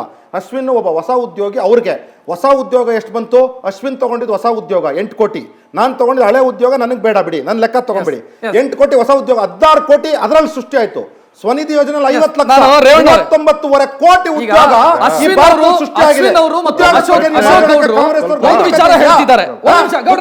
ಮಾತಾಡೋಕೆ ನೈತಿಕತೆ ಇದೆಯಾ? 65 ವರ್ಷ ಆಡಳಿತ ಮಾಡಿ ಇವತ್ತು ಉದ್ಯೋಗ ನಿರುದ್ಯೋಗಿ ಭಾರತ ಅಂದ್ರೆ ಏನರ್ಥ? ಕಾಂಗ್ರೆಸ್ಗೆ, ರಾಹುಲ್ ಗಾಂಧಿ ಅವ್ರಿಗೆ ಏನರ್ಥ? ಉದ್ಯೋಗ ಇಲ್ಲ. 65 ವರ್ಷ. ಅಶೋಕ್ ಗೌಡ್ರೆ, ಇದು ಎಲೆಕ್ಷನ್ ಸ್ಪೀಚಿನ ವೇದಿಕೆ ಅಲ್ಲ, ಚರ್ಚೆ ಆಗಬೇಕಷ್ಟೇ ನನಗೆ. ನೋ ರೇವಣ್ಣ ಅವರೇ, ಈಗ ಅವರಿಬ್ರು ರೈಸ್ ಮಾಡ್ತಾ ಇರುವಂತ ಪಾಯಿಂಟ್ ಏನು ಗೊತ್ತಾ? ಅವರು ಇಬ್ರು ಇಲ್ಲ ಬೇಡ, ಒಂದ್ ನಿಮಿಷ ರೇವಣ್ಣ ಅವರೇ, ಎಂ ರೇವಣ್ಣ ಅವರೇ, ಅವರಿಬ್ರು ಪ್ರಸ್ತಾಪ ಮಾಡ್ತಾ ಇರೋ ಪಾಯಿಂಟ್ ಏನು ಅಂತಂದ್ರೆ, ಜೆಡಿಎಸ್ ಮತ್ತು ಬಿಜೆಪಿ ದೂರದೃಷ್ಟಿಯ ಕೊರತೆ ಇದೆ ಈ ಗ್ಯಾರಂಟಿಗಳಲ್ಲಿ, ನಮ್ಮ ಗ್ಯಾರಂಟಿಗಳಲ್ಲಿ ದೂರದೃಷ್ಟಿ ಇದೆ ಅನ್ನೋದು ಅವ್ರು ಪ್ರಸ್ತಾಪ ಮಾಡ್ತಾ ಇದ್ದಾರೆ. ದೂರದೃಷ್ಟಿ ಅಲ್ಲ, ಅನುಷ್ಠಾನಕ್ಕೆ ಬರ್ತಾ ಇಲ್ವಲ್ಲ. ಉಜ್ವಲ ಎಲ್ಲಿ ಬಂತು? ನಿಂತೋಯ್ತಾ? ಎಲ್ಲಿ ಎಷ್ಟು ಹೇಳಿದ್ರ, ಎಷ್ಟು ಕೊಟ್ಟಿದ್ದೀರಾ? 10 ಕೊಟ್ಟಿದ್ದೀವಿ. ಅಲ್ಲ 10 ಕೋಟಿ ಉಜ್ವಲ ಕನೆಕ್ಷನ್, 11 ಕೋಟಿ ರೈತರಿಗೆ ಕಿಸಾನ್ ಸಮ್ಮಾನ. ಆದ್ರೂ ಮಾಡೋದೇನು ಆಯ್ತು, ಅಕೌಂಟ್ ಓಪನ್ ಮಾಡಿಸ್ಬಿಟ್ರಿ. ಏನ್ ಅಕೌಂಟ್ಗೆಲ್ಲ ದುಡ್ಡು ಹಾಕಿದ್ರ? ಏನ್ ಮಾಡಿದ್ರಿ? ಅಕೌಂಟ್ DBT ಕೊಟ್ಟಿರ್ತಾರೆ. ಅಲ್ಲ, ಅಕೌಂಟ್ ಓಪನ್ ಮಾಡೋದೇ ಒಂದು ದೊಡ್ಡ ಕೆಲಸನ. ಅಕೌಂಟ್ ಓಪನ್ ಮಾಡೋದಲ್ಲ. 53 ಅಲ್ಲ, ಈ ಭಾರತದಲ್ಲಿ 14 ಕೋಟಿ ಅಕೌಂಟ್ಸ್ ಇತ್ತು. 140 ಕೋಟಿ ಭಾರತದಲ್ಲಿ 54 ಕೋಟಿ ಅಕೌಂಟ್ಸ್ ಓಪನ್ ಆಗಿದೆ. ನನಗೂ ಮಾತಾಡಕ್ ಬರ, ದಯವಿಟ್ಟು ಸುಮ್ಮನೆ ಇರಬೇಕು. ಮಾತಾಡೋಂಗಿದ್ರೆ ಪ್ರೆಸೆಂಟ್ ಮಾಡಿ ಪ್ಲೀಸ್. ನೀವು ಸುಳ್ಳನ್ನ ಹೇಳಬೇಡಿ. ನೀವು ಸುಳ್ಳು ಹೇಳೋರು ಸುಳ್ಳನ್ನ ಹೇಳಬೇಡಿ. ಈಗ ದೂರದೃಷ್ಟಿಯ ಕೊರತೆ ಇದೆ, ದೂರದೃಷ್ಟಿಯ ಕೊರತೆ ಇರುವಂತ ಯೋಜನೆಗಳು ಇದು ಕೂಡ ನಮ್ದು ಹಂಗಲ್ಲ ಅಂತ. ದೂರದೃಷ್ಟಿ ಇದ್ದಿದ್ದಕ್ಕೇನೆ ಇಷ್ಟು ವರ್ಷ ಆಡಳಿತ ಮಾಡಿದ್ದಾರೆ ಅಂತಾರಲ್ಲ. ತಂದಿರೋ ಕಾನೂನುಗಳು ಎಂತೆಂಥವು? ಉಳುವವನಿಗೆ ಭೂಮಿ ಕೊಟ್ಟಿದ್ದು ದೇಶ ಉದ್ಧಾರ ಆಗಿಲ್ವಾ? ಇವತ್ತು UPA ಸರ್ಕಾರದಲ್ಲಿ ತಂದಂತ ಕಾರ್ಯಕ್ರಮಗಳು ಉದ್ಧಾರ ಆಗಿಲ್ವಾ? ಏನು ಹಾಗೇ ಇಲ್ಲ ಅಂತ ಹೇಳೋದ? 100 ದಿವಸ ಟೈಮ್ ಕೊಡಿ. ಅಲ್ಲ, 100 ದಿವಸ ಟೈಮ್ ಕೊಡಿ, ದೇಶನೇ ಬದಲಾಯಿಸ್ತೀವಿ ಅಂದ್ರಲ್ಲ. 10 ವರ್ಷದಲ್ಲಿ ಏನ್ ದೇಶ ಬದಲಾಯಿಸ್ತೀವಿ? ಈಗ ಒಂದು ನೇರ ಪ್ರಶ್ನೆ ಇದೆ, ರೇವಣ್ಣ ಅವರೇ ಉತ್ತರಿಸಿ. ತಾವು ಗ್ಯಾರಂಟಿ ಅನುಷ್ಠಾನ ಸಮಿತಿ ಅಧ್ಯಕ್ಷರು ಕೂಡ. 1,05,000 ಕೋಟಿ ಸಾಲ ಮಾಡಿ 58,000 ಕೋಟಿ ಗ್ಯಾರಂಟಿಗೆ ಎತ್ತಿಡೋದು ಅಚೀವ್ಮೆಂಟ್ ಆಗುತ್ತಾ? ಸಾಲ 1,05,000 ಕೋಟಿ ಸಾಲ, 58,000 ಕೋಟಿ ಗ್ಯಾರಂಟಿಗೆ ಎತ್ತಿದ್ರೆ ಅಚೀವ್ಮೆಂಟ್ ಹೇಗಾಗುತ್ತೆ? ನೀವು ಸ್ವಲ್ಪ ನಿಧಾನಕ್ಕೆ ತಗೊಳ್ಳಿ ಇದನ್ನ. ಇಷ್ಟು ವರ್ಷ ರಾಷ್ಟ್ರದಲ್ಲಿ ಸಾಲ ಇದ್ದಿದ್ದು 52 ಲಕ್ಷ ಕೋಟಿ. ಅಲ್ಲ, ನಾನು ಕರ್ನಾಟಕದ ಕೇಳಿದೆ. ರಾಷ್ಟ್ರದ್ದೇ ತಗೊಳ್ಳಿ, ಮೋದಿ ಬಂದ್ಮೇಲೆ ಎಷ್ಟು ಸಾಲ ಆಗಿದೆ ಅನ್ನೋದು ಸ್ಟ್ಯಾಟಿಸ್ಟಿಕ್ಸ್ ತೆಗಿರಿ. ಇಲ್ಲ, ನಾನು ಕರ್ನಾಟಕದ ಇವತ್ತಿಗೂ ಕೂಡ ಕರ್ನಾಟಕದಲ್ಲಿ ಡಿಫಿಷಿಯನ್ಸಿ ಇಲ್ಲ. ನಾವು ಅದನ್ನ ಬ್ಯಾಲೆನ್ಸ್ ಮಾಡಲ್ಲ. ನಾನು ಈ ಸಲದ ಬಜೆಟ್ ಕಾಪಿಯನ್ನ ಉಲ್ಲೇಖಿಸಿ ಕೇಳ್ತಾ ಇದ್ದೀನಿ. ಹೌದೌದು, 1,05,000 ಕೋಟಿ ಸಾಲ ಮಾಡಿದ್ದೀವಿ, ಇದಕ್ಕೆ 58,000 ಕೋಟಿ ಬಜೆಟ್ ಇಟ್ಟಿದ್ದೀರಿ, ಇದಕ್ಕೆ ಗ್ಯಾರಂಟಿ ಇಟ್ಟಿದ್ದೀರಿ. ಇದು ಅಚೀವ್ಮೆಂಟ್ ಹೆಂಗಾಗತ್ತೆ? ಇದು ಹಂಚಿಕೆ ಅಷ್ಟೇ ಆಗೋದಲ್ಲ, ಅಚೀವ್ಮೆಂಟ್ ಆಯ್ತು. ಹಣ ರೊಟೇಷನ್ ಆದಾಗ ರಾಜ್ಯ ಅಭಿವೃದ್ಧಿ ಆಗ್ತದೆ ಅಂತಕ್ಕಂಥದ್ದು ಇಂದ್ರಿಂದ ಹೇಳಿರ್ತಕ್ಕಂಥ ಅರ್ಥಶಾಸ್ತ್ರಜ್ಞರು ಹೇಳಿರ್ತಕ್ಕಂಥ ಡಾಕ್ಯುಮೆಂಟ್ಗಳಿವೆ. ಹಣ ಒಂದೇ ಕಡೆ ಉಳಿಯೋದಲ್ಲ, ಹಣ ಜನಗಳಿಗೆ ತಲುಪಿದಾಗ ಅವ್ರ ಮುಖೇಂದ್ರ ಅದು ಅಭಿವೃದ್ಧಿಗೆ ಪೂರಕವಾಗ್ತದೆ. ಇದನ್ನು ಅಭಿಜಿತ್ ಕೂಡ ಹೇಳಿದ್ದಾರೆ. ಇವರು ನಮ್ಮ ಇದು ರಾಷ್ಟ್ರದ ನೋಬೆಲ್ ಪ್ರಶಸ್ತಿ ವಿಜೇತರಾದಂಥ ಅರ್ಥಶಾಸ್ತ್ರಜ್ಞರು ಹೇಳಿದ್ದಾರೆ. ಗ್ಲೋಬಲ್ ಇದರಲ್ಲೂ ಬಂದಿವೆ. ಯಾವ್ಯಾವ ರಾಜ್ಯದಲ್ಲಿ ಈ ರೀತಿ ಕಾರ್ಯಕ್ರಮಗಳಾಗಿದೆಯೋ ಆ ರಾಜ್ಯಗಳು ಇವತ್ತು ಇದು ನಮ್ಮ ತಮಿಳುನಾಡು ಮಹಿಳೆಯರಿಗೆ ಎಷ್ಟು ದಿವಸದಿಂದ ಕೊಟ್ಟರು ಅವರು? ಇವತ್ತು ಆ ದೇಶ ರಾಜ್ಯ ಬಿದ್ದೋಗಿದೆಯಾ? ಇವ್ರು ಹೇಳ್ಬಿಟ್ರು, ಮೋದಿನೇ ಹೇಳಿದ್ರು, ಏನಿದು ಈ ರಾಜ್ಯದಲ್ಲಿ ಕರ್ನಾಟಕ ರಾಜ್ಯ ದಿವಾಳಿ ಆಗುತ್ತೆ. ದಿವಾಳಿ ಅದು ರೇವಣ್ಣ ಈಗ ಅಶೋಕ್ ಗೌಡ್ರು ಕಾರ್ಯಕ್ರಮದ ಆರಂಭದಿಂದಲೂ ಪ್ರಸ್ತಾಪ ಮಾಡ್ತಾ ಇರೋದು, ಅಥವಾ ಅಶ್ವಿನ್ ಪ್ರಸ್ತಾಪ ಮಾಡ್ತಾ ಇರೋದು ಇಷ್ಟೇ, ಜನರಿಗೆ ನೀವು ಮೀನು ಕೊಡೋದಕ್ಕಿಂತ ಮೀನು ಹಿಡಿಯೋದನ್ನ ಕಲಿಸಿ ಅಂತ. ಅದೇ ತಾನೇ ನಿಮ್ದು ಪಾಯಿಂಟ್ ಇರೋದು. ಮೀನು ಹಿಡಿಯೋದನ್ನ ಕಲಿಸಿ ಅವ್ನು ಬದುಕೊಳ್ತಾನೆ ಅಂತ. ಅದು ಆ ದೂರದೃಷ್ಟಿ ಇಲ್ಲಿ ಇಲ್ಲ ಅಂತ ಅವ್ರದ್ದು ಪಾಯಿಂಟ್. ಇವೆಲ್ಲ ಮಾಡ್ತಾ ಇರೋದು ಅವರ ಅಭಿವೃದ್ಧಿಗೋಸ್ಕರನೇ. ಈಗ ಅವ್ರಿಗೆ ಹಣನೇ ಕೈಗೆ ಸಿಗದೇ ಇದ್ರೆ ರೊಟೇಷನ್ ಎಲ್ಲ ಆಗ್ತದೆ, ಆರ್ಥಿಕ ಪರಿಸ್ಥಿತಿ ಎಲ್ಲ ಉದ್ದಾರ ಆಗುತ್ತೆ. ಎಸ್ ಅಶ್ವಿನ್, ನೀವು ದೂರದೃಷ್ಟಿ ವಿಚಾರ ಪ್ರಸ್ತಾಪ ಮಾಡಿದ್ರೆ ಅವ್ರು ಹೇಳ್ತಾ ಇರೋದು, ನಾವು ದುಡ್ಡು ಹಾಕಿದ್ರೆ ಜನರ ಸಮಗ್ರ ಅಭಿವೃದ್ಧಿ ಅದರಲ್ಲೂ ಆಗತ್ತೆ, ಯೂನಿವರ್ಸಲ್ ಬೆನಿಫಿಷರಿ ಸ್ಕೀಮ್ಗಳಿವು ಅಂತ. ನಾವು ದೂರದೃಷ್ಟಿಯ ಬಗ್ಗೆ ಪ್ರಶ್ನೆ ಮಾಡಿದ್ರೆ ಅದನ್ನ ಒಂದು ಗಾದೆಯ ಮೂಲಕ ನೀವು ಅವ್ರನ್ನ ಕೇಳಿದ್ರಿ, ಕಾಂಗ್ರೆಸ್ನ ಹಿರಿಯವ್ರಿಗೆ. ಮೀನನ್ನು ಬಲೆ ಕೊಟ್ಟು ಮೀನು ಹಿಡಿಯೋದು ಹೇಗೆ ಅಂತ ಇವ್ರೇನೋ ಕಲಿಸ್ಕೊಟ್ರೆ ಮುಂದಿನ ದಿನ ಇವ್ರಿಗೆ ಓಟ್ ಹಾಕಲ್ಲ. ಅವಾಗ ಪ್ರಜ್ಞಾವಂತರಾಗ್ತಾರೆ, ಬುದ್ಧಿವಂತರಾಗ್ತಾರೆ, ಶಕ್ತಿಶಾಲಿವಂತರಾಗ್ತಾರೆ, ಎಲ್ಲರೂ ಅವರು ಸ್ವಾವಲಂಬಿಗಳಾಗ್ತಾರೆ. ಇವ್ರು ಅವಾಗ ಹೋಗಿ ನಾನು ಸ್ವಲ್ಪ ದುಡ್ಡು ಕೊಡ್ತೀನಿ, ಓಟ್ ಹಾಕ್ರಣ ಅಂತಂದ್ರೆ ಕೇಳ್ತಾರ? ಸರ್ ಅದು ಯಾವುದೇ ಗ್ಯಾರಂಟಿ ಇಲ್ಲ. ನಾನು ಹೇಳ್ತಿರೋದು ಸರ್, ಒಂದ್ ನಿಮಿಷ ಸರ್ ಹೇಳ್ತೀನಿ. ಇವತ್ತಿನ ಯುವ ಮತದಾರರು 90% ಯುವ ಮತದಾರರು ಆ ಗ್ಯಾರಂಟಿ ಅಂದ್ರೆ ಏನು ಹೇಳ್ತಿದ್ದಾರೆ ಗೊತ್ತಾ? ಏನು ಕೆಲಸ ಸಿಗ್ತಾ ಇದೆಯಾ ಗ್ಯಾರಂಟಿನಲ್ಲಿ? ಕೇಳ್ತಿರೋದಿಷ್ಟೇ, ನಾನು ಅವಾಗಲೇ ಕೇಳ್ತೀನಿ, ಅಭಿವೃದ್ಧಿ. ಕೈಗಾರಿಕೆಗಳು, ಇನ್ವೆಸ್ಟರ್ಸ್ ಬರ್ತಿಲ್ಲ. ಕೈಗಾರಿಕೆಗಳಿಲ್ಲ ಅಂತಂದರೆ ಮನೇಲಿರುವಂಥ ಮಹಿಳೆ ಬರೀ ಮಕ್ಳಿಗೆ ಉದ್ಯೋಗ ಕೇಳ್ತಿಲ್ಲ, ತನ್ನ ಯಜಮಾನನಿಗೂ ಉದ್ಯೋಗ ಕೇಳ್ತೀರ. ಅಂದರೆ ಕೈಗಾರಿಕೆಗಳಾದರೆ, ನಗರ ಪಟ್ಟಣಗಳು ಡೆವಲಪ್ ಆದರೆ ಯಾವ ರೀತಿ ಉದ್ಯೋಗ ಸೃಷ್ಟಿಯಾಗುತ್ತೆ ಹೇಳಿ? ಇದಕ್ಕೆ ಅವ್ರು ಏನು ಏನೋ ಒಂದು ತಲೆನಲ್ಲಿ ಯಾವ ಅಭಿವೃದ್ಧಿ ಪದದಲ್ಲಿ ಹೋಗ್ಬೇಕಂತ ಅವರು ಕಾಂಗ್ರೆಸ್ ಅವರು ಚಿಂತನೆ ಮಾಡ್ತಿದ್ದಾರೆ. ನಾನು ಪದೇ ಕೇಳ್ತಿದ್ದೀನಿ, ನಿಮ್ಮ ಗ್ಯಾರಂಟಿ, ನಿಮ್ಮ ಪಕ್ಷದ ಪ್ರಣಾಳಿಕೆಯ ಕಾರ್ಯಕ್ರಮಗಳು ಹೊರತು ನಾವು ಕೇಳ್ತಿರೋದು ಕರ್ನಾಟಕಕ್ಕೆ ಅಭಿವೃದ್ಧಿ. ರೈತರಿಗೆ ಏನು ಕೊಡುಗೆ ಕೊಟ್ಟಿದ್ದೀರಾ? ಪಶುಸಂಗೋಪನೆ ಇಲಾಖೆಗೆ ಏನು ಕೊಡುಗೆ ಕೊಟ್ಟಿದ್ದೀರಾ?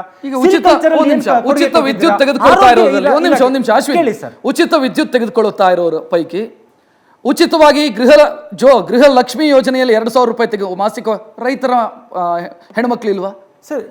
ಈಗ ಉಚಿತವಾಗಿ ಓಡಾಡ್ತಾರೆ ರೈತ ಹೆಣ್ಮಕ್ಳು ಇಲ್ವಾ? ಅದರಲ್ಲಿ ಮಾಸಿಕ 2,000 ಅಂತ ಹೇಳ್ತಿದ್ದೀರಾ ಸರ್.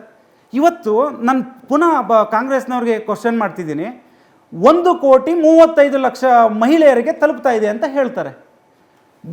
ಅದೇ ಸಮಾಜ ಕಲ್ಯಾಣ ಇಲಾಖೆ ಸಚಿವರು ಹೇಳ್ತಾರೆ 35 ಲಕ್ಷ ಮಹಿಳೆಯರಿಗೆ ತಲುಪ್ತಾ ಇದೆ ಅಂತ. ನಾವು ಯಾವ್ದನ್ನ ನಂಬಬೇಕು? ಸರ್ ನಾನು ಒಂದ್ ನಿಮಿಷ ಹೇಳ್ತೀನಿ, ನಾನು ಹೇಳ್ತಿರೋದು ಸರ್, ಈಗ ನಾನು ಹೇಳ್ತೀನಿ ಯೋಜನೆಗಳು ಹೇಗಿರ್ಬೇಕು ಹೇಳಿ? ನಾವೇನು ಯೋಜನೆ ನೀವು ಕೊಟ್ಟಿರೋ ಗ್ಯಾರಂಟಿಗಳನ್ನ ನಾಳೆನೇ ಸ್ಟಾಪ್ ಮಾಡಿ ಅಂತ ಯಾರಾದ್ರೂ ಸ್ಟ್ರೈಕ್ ಮಾಡ್ತಿದ್ರೆ ಮಾಡ್ತಿಲ್ಲ.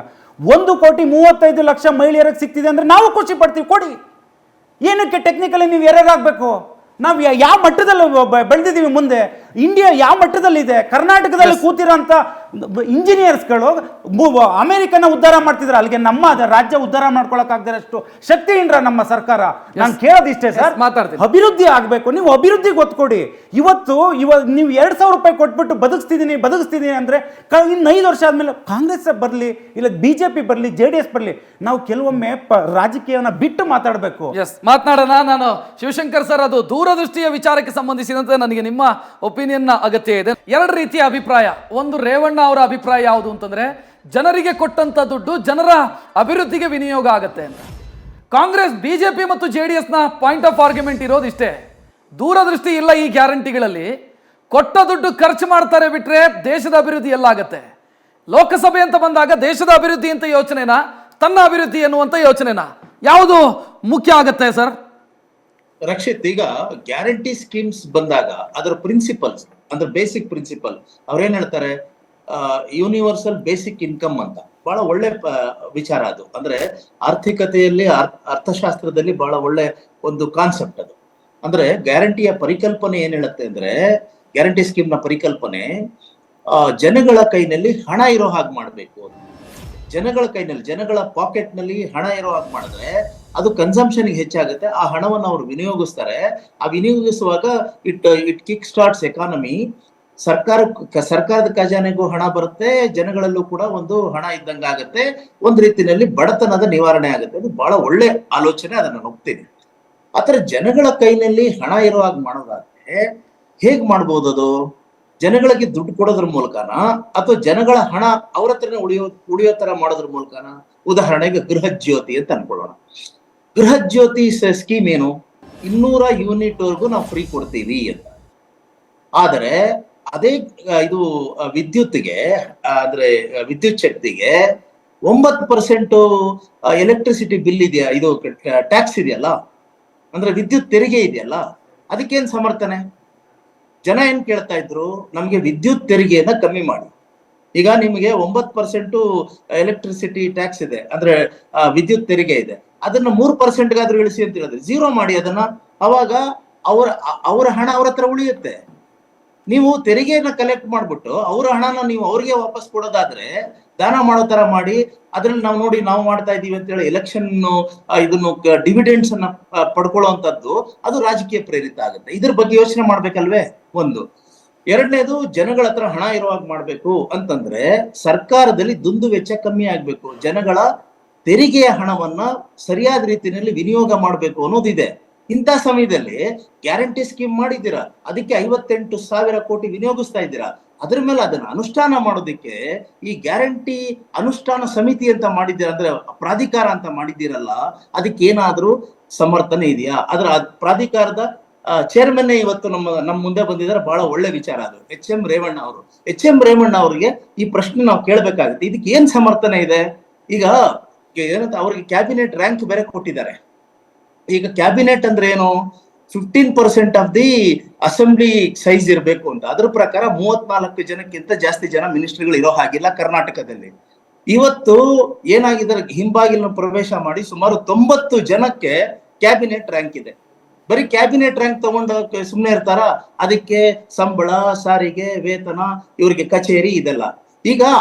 ಈಗ ಗ್ಯಾರಂಟಿ ಸ್ಕೀಮ್ಸ್ ಅನ್ನ ಮಾಡಿದಿರ, ಅದು ಅನುಷ್ಠಾನ ಆಗ್ಬೇಕು, ನಿಜ. ಅದು ಅನುಷ್ಠಾನ ಮಾಡೋದಕ್ಕೆ ಸರ್ಕಾರ ಇದೆಯಲ್ಲ, ಸರ್ಕಾರದ ಅಧಿಕಾರಿಗಳಿದಾರಲ್ಲ, ಮಿನಿಸ್ಟರ್ ಇದಾರಲ್ಲ.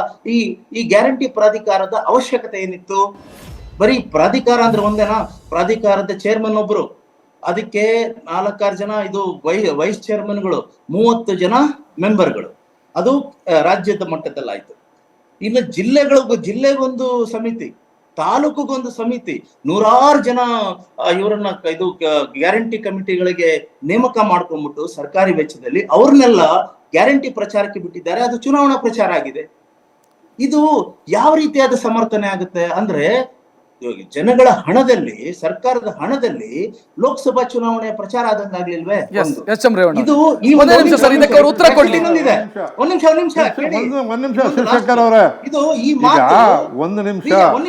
ನಾನು ಕೂಡ ಮೀಟಿಂಗ್ ಅಟೆಂಡ್ ಮಾಡಿದೆ. ನಿಮ್ಮ ಪ್ರಶ್ನೆ ಅಲ್ಲ, ಒಂದ್ ನಿಮಿಷ ಹಿರಿಯರು, ನೀವು ಒಂದೇ ನಿಮಿಷ.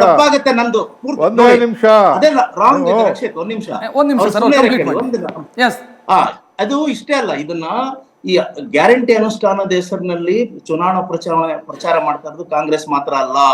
ಇವರು ಬಿಜೆಪಿಯವರು ಈ ವಿಕಸಿತ್ ಭಾರತ್ ಅಂತ ಮಾಡಿದ್ರಲ್ಲ, ಅವರು ಇದನ್ನೇ ಮಾಡಿದ್ದು.